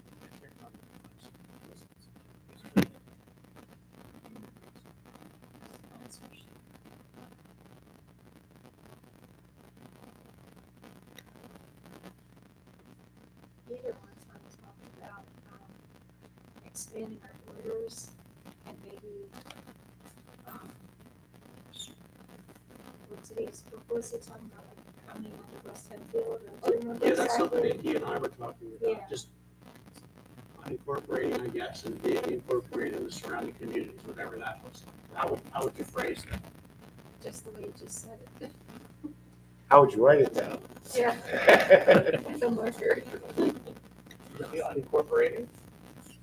Okay, I think it's a good idea, yeah, we'll make. right? But the conversation on unincorporating could lead to how do we do shared services for sale, perhaps, revenue generation? How do we do mutual aid for some kind of profit? Issues like that come out of a conversation like that.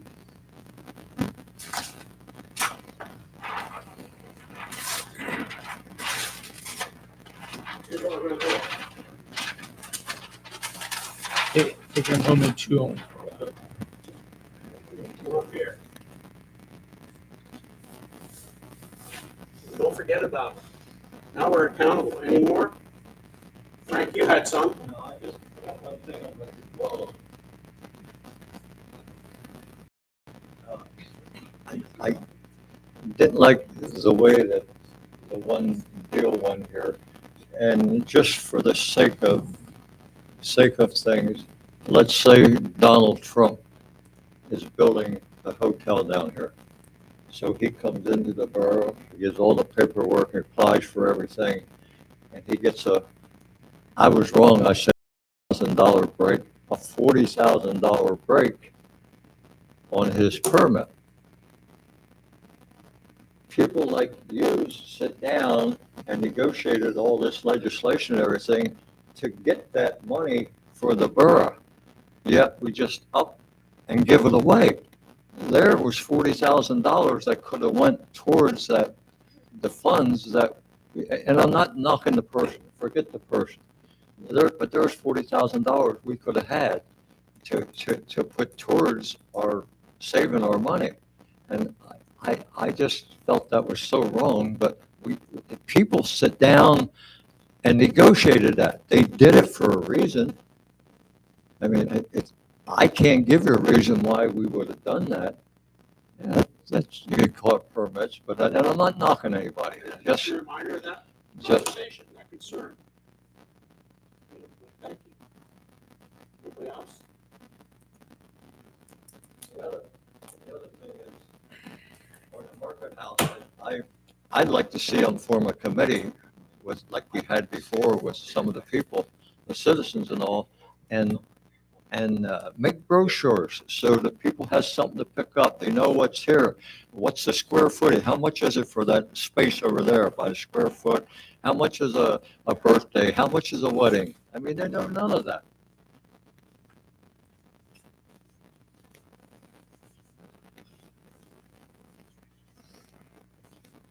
I tried to resurrect that conversation about the market house, but didn't go anywhere. It was, hey, listen, I was introduced to a very large industrial commercial building.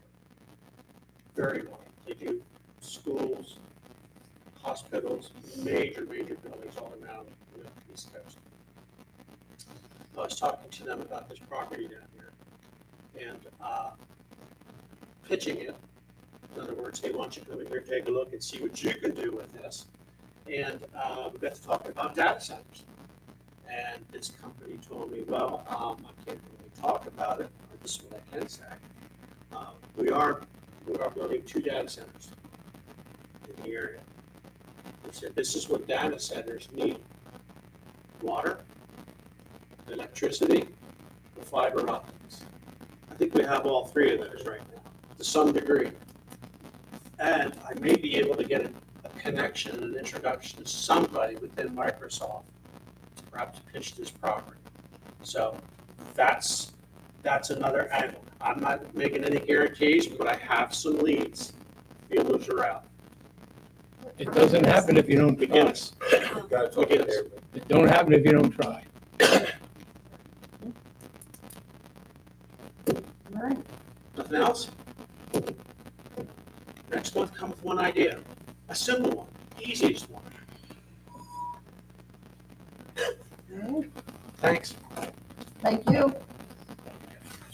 All right, Borough Council comments, Councilperson Murphy, Nothing else to that. Councilperson Casey, Councilperson Kaufman, Yes. This is to piggyback off of the chief's remarks from last meeting on the parking stuff. Just to put in people's minds, I'm going to push to remove the meters as soon as possible. I think that should probably coincide with the stickers and go strictly to the Park Mobile signs and use that. along with that, Kelly, can you look in our parking ordinance? Because the mayor said it is spelled out in the ordinance where parking meters are. Okay. So whatever we have to do on that ordinance, maybe it's something as simple as changing it to whatever parking payment system or something like that. Very good, thank you. But if, yeah, I mean, if we can jam that in with these. I think it other just ones, defines where the meters are, kind of like the snow emergency route. Yeah. right, but we just need to change out meters for Or, Do we want parking to, payment. Oh, Park Mobile. do you want to specify where meters are? no, I think you're saying it already does. It already does, so that's why we need We don't to want to, have them we want to look. remove that. Okay, But then you're gonna have to put in where your Park Mobile Or your park. stations are, Mhm. or your Park Mobile zones. Or Would it just say like paid parking, Paid parking. that encompasses Yeah, any it's kind of payment Yeah. method, whether it's meter, Yeah. park mobile, whatever, so change parking meter to paid parking.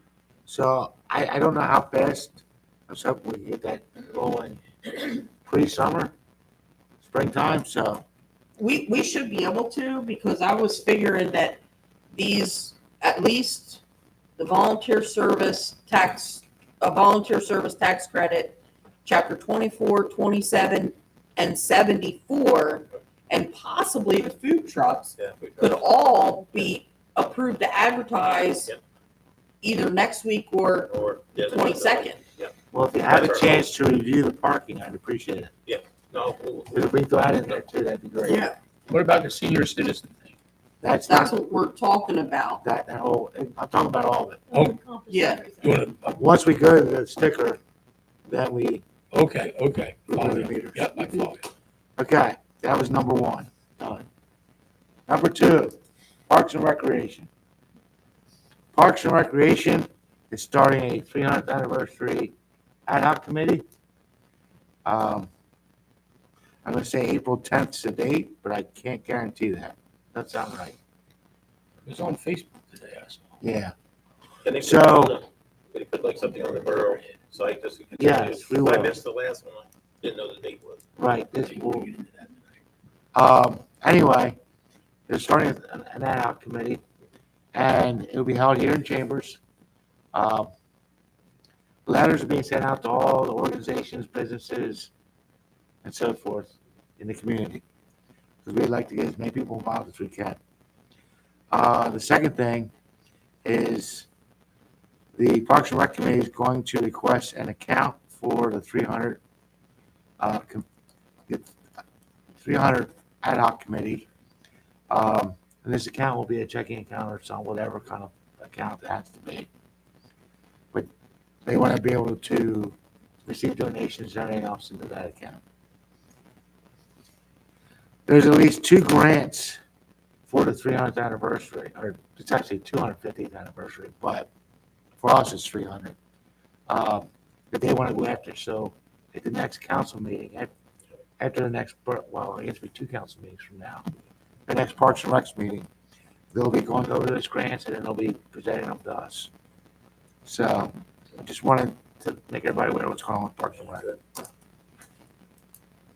Eric, with some of what you said with Parks and Rec, I remember some discussion. If people donate to this, there has to be, depending upon how you're donating, you can use that as a tax write-off. Right, that's all being worked out, Okay. Kevin. Okay. Yeah, because we're trying to figure out how we can do that. Yeah, that's an incentive for businesses to do. Right. So that's where we stand right now. But yes, I'd keep your eye out for the 300 notice. Those letters have been sent out. And it's posted everywhere. So that's all I have. Thank you. I just have a question. How are the parking meters gonna be removed? Big wrench. Yeah. Are we, It's Roman. are we doing it? You literally remove taking them out of the ground, right? Is what you're saying? So then will we have to repair sidewalks? Okay, some of the posts, if not, some of the posts we're thinking will remain. We'll use that for park mobile or signage. Okay, So we'll look at it. okay. But yeah, But the they, meter itself will come off. the Okay. meter head just screws off Yes, that. in the short Oh, term. okay. Right. Okay. All right. That's all. Councilperson Brigard. Thank you. That's my go. Thank you all for the good discussion tonight. I like when we roll up our sleeves and really get to work on this stuff. This is refreshing. Yeah, I really like that. So just let me know, when they're ready to go and ordinance numbers and stuff, so I can put them on the agenda. And if anyone is going to, we need to figure out if anyone's going to the conference so that we can designate our voting representative. So you're going, let me know. I don't know if anyone let staff know that they were gonna go or not. All right. Announcement of next meeting at 7 PM on Tuesday, April 8th. Council will hold a regular meeting. Tonight, we will be adjourning to an executive session to discuss legal matters. Could I have a motion to adjourn? So moved. Second. I have a motion by Councilperson Kaufman, second by Councilperson Murphy to adjourn at 9:36 PM. All in favor? No idea.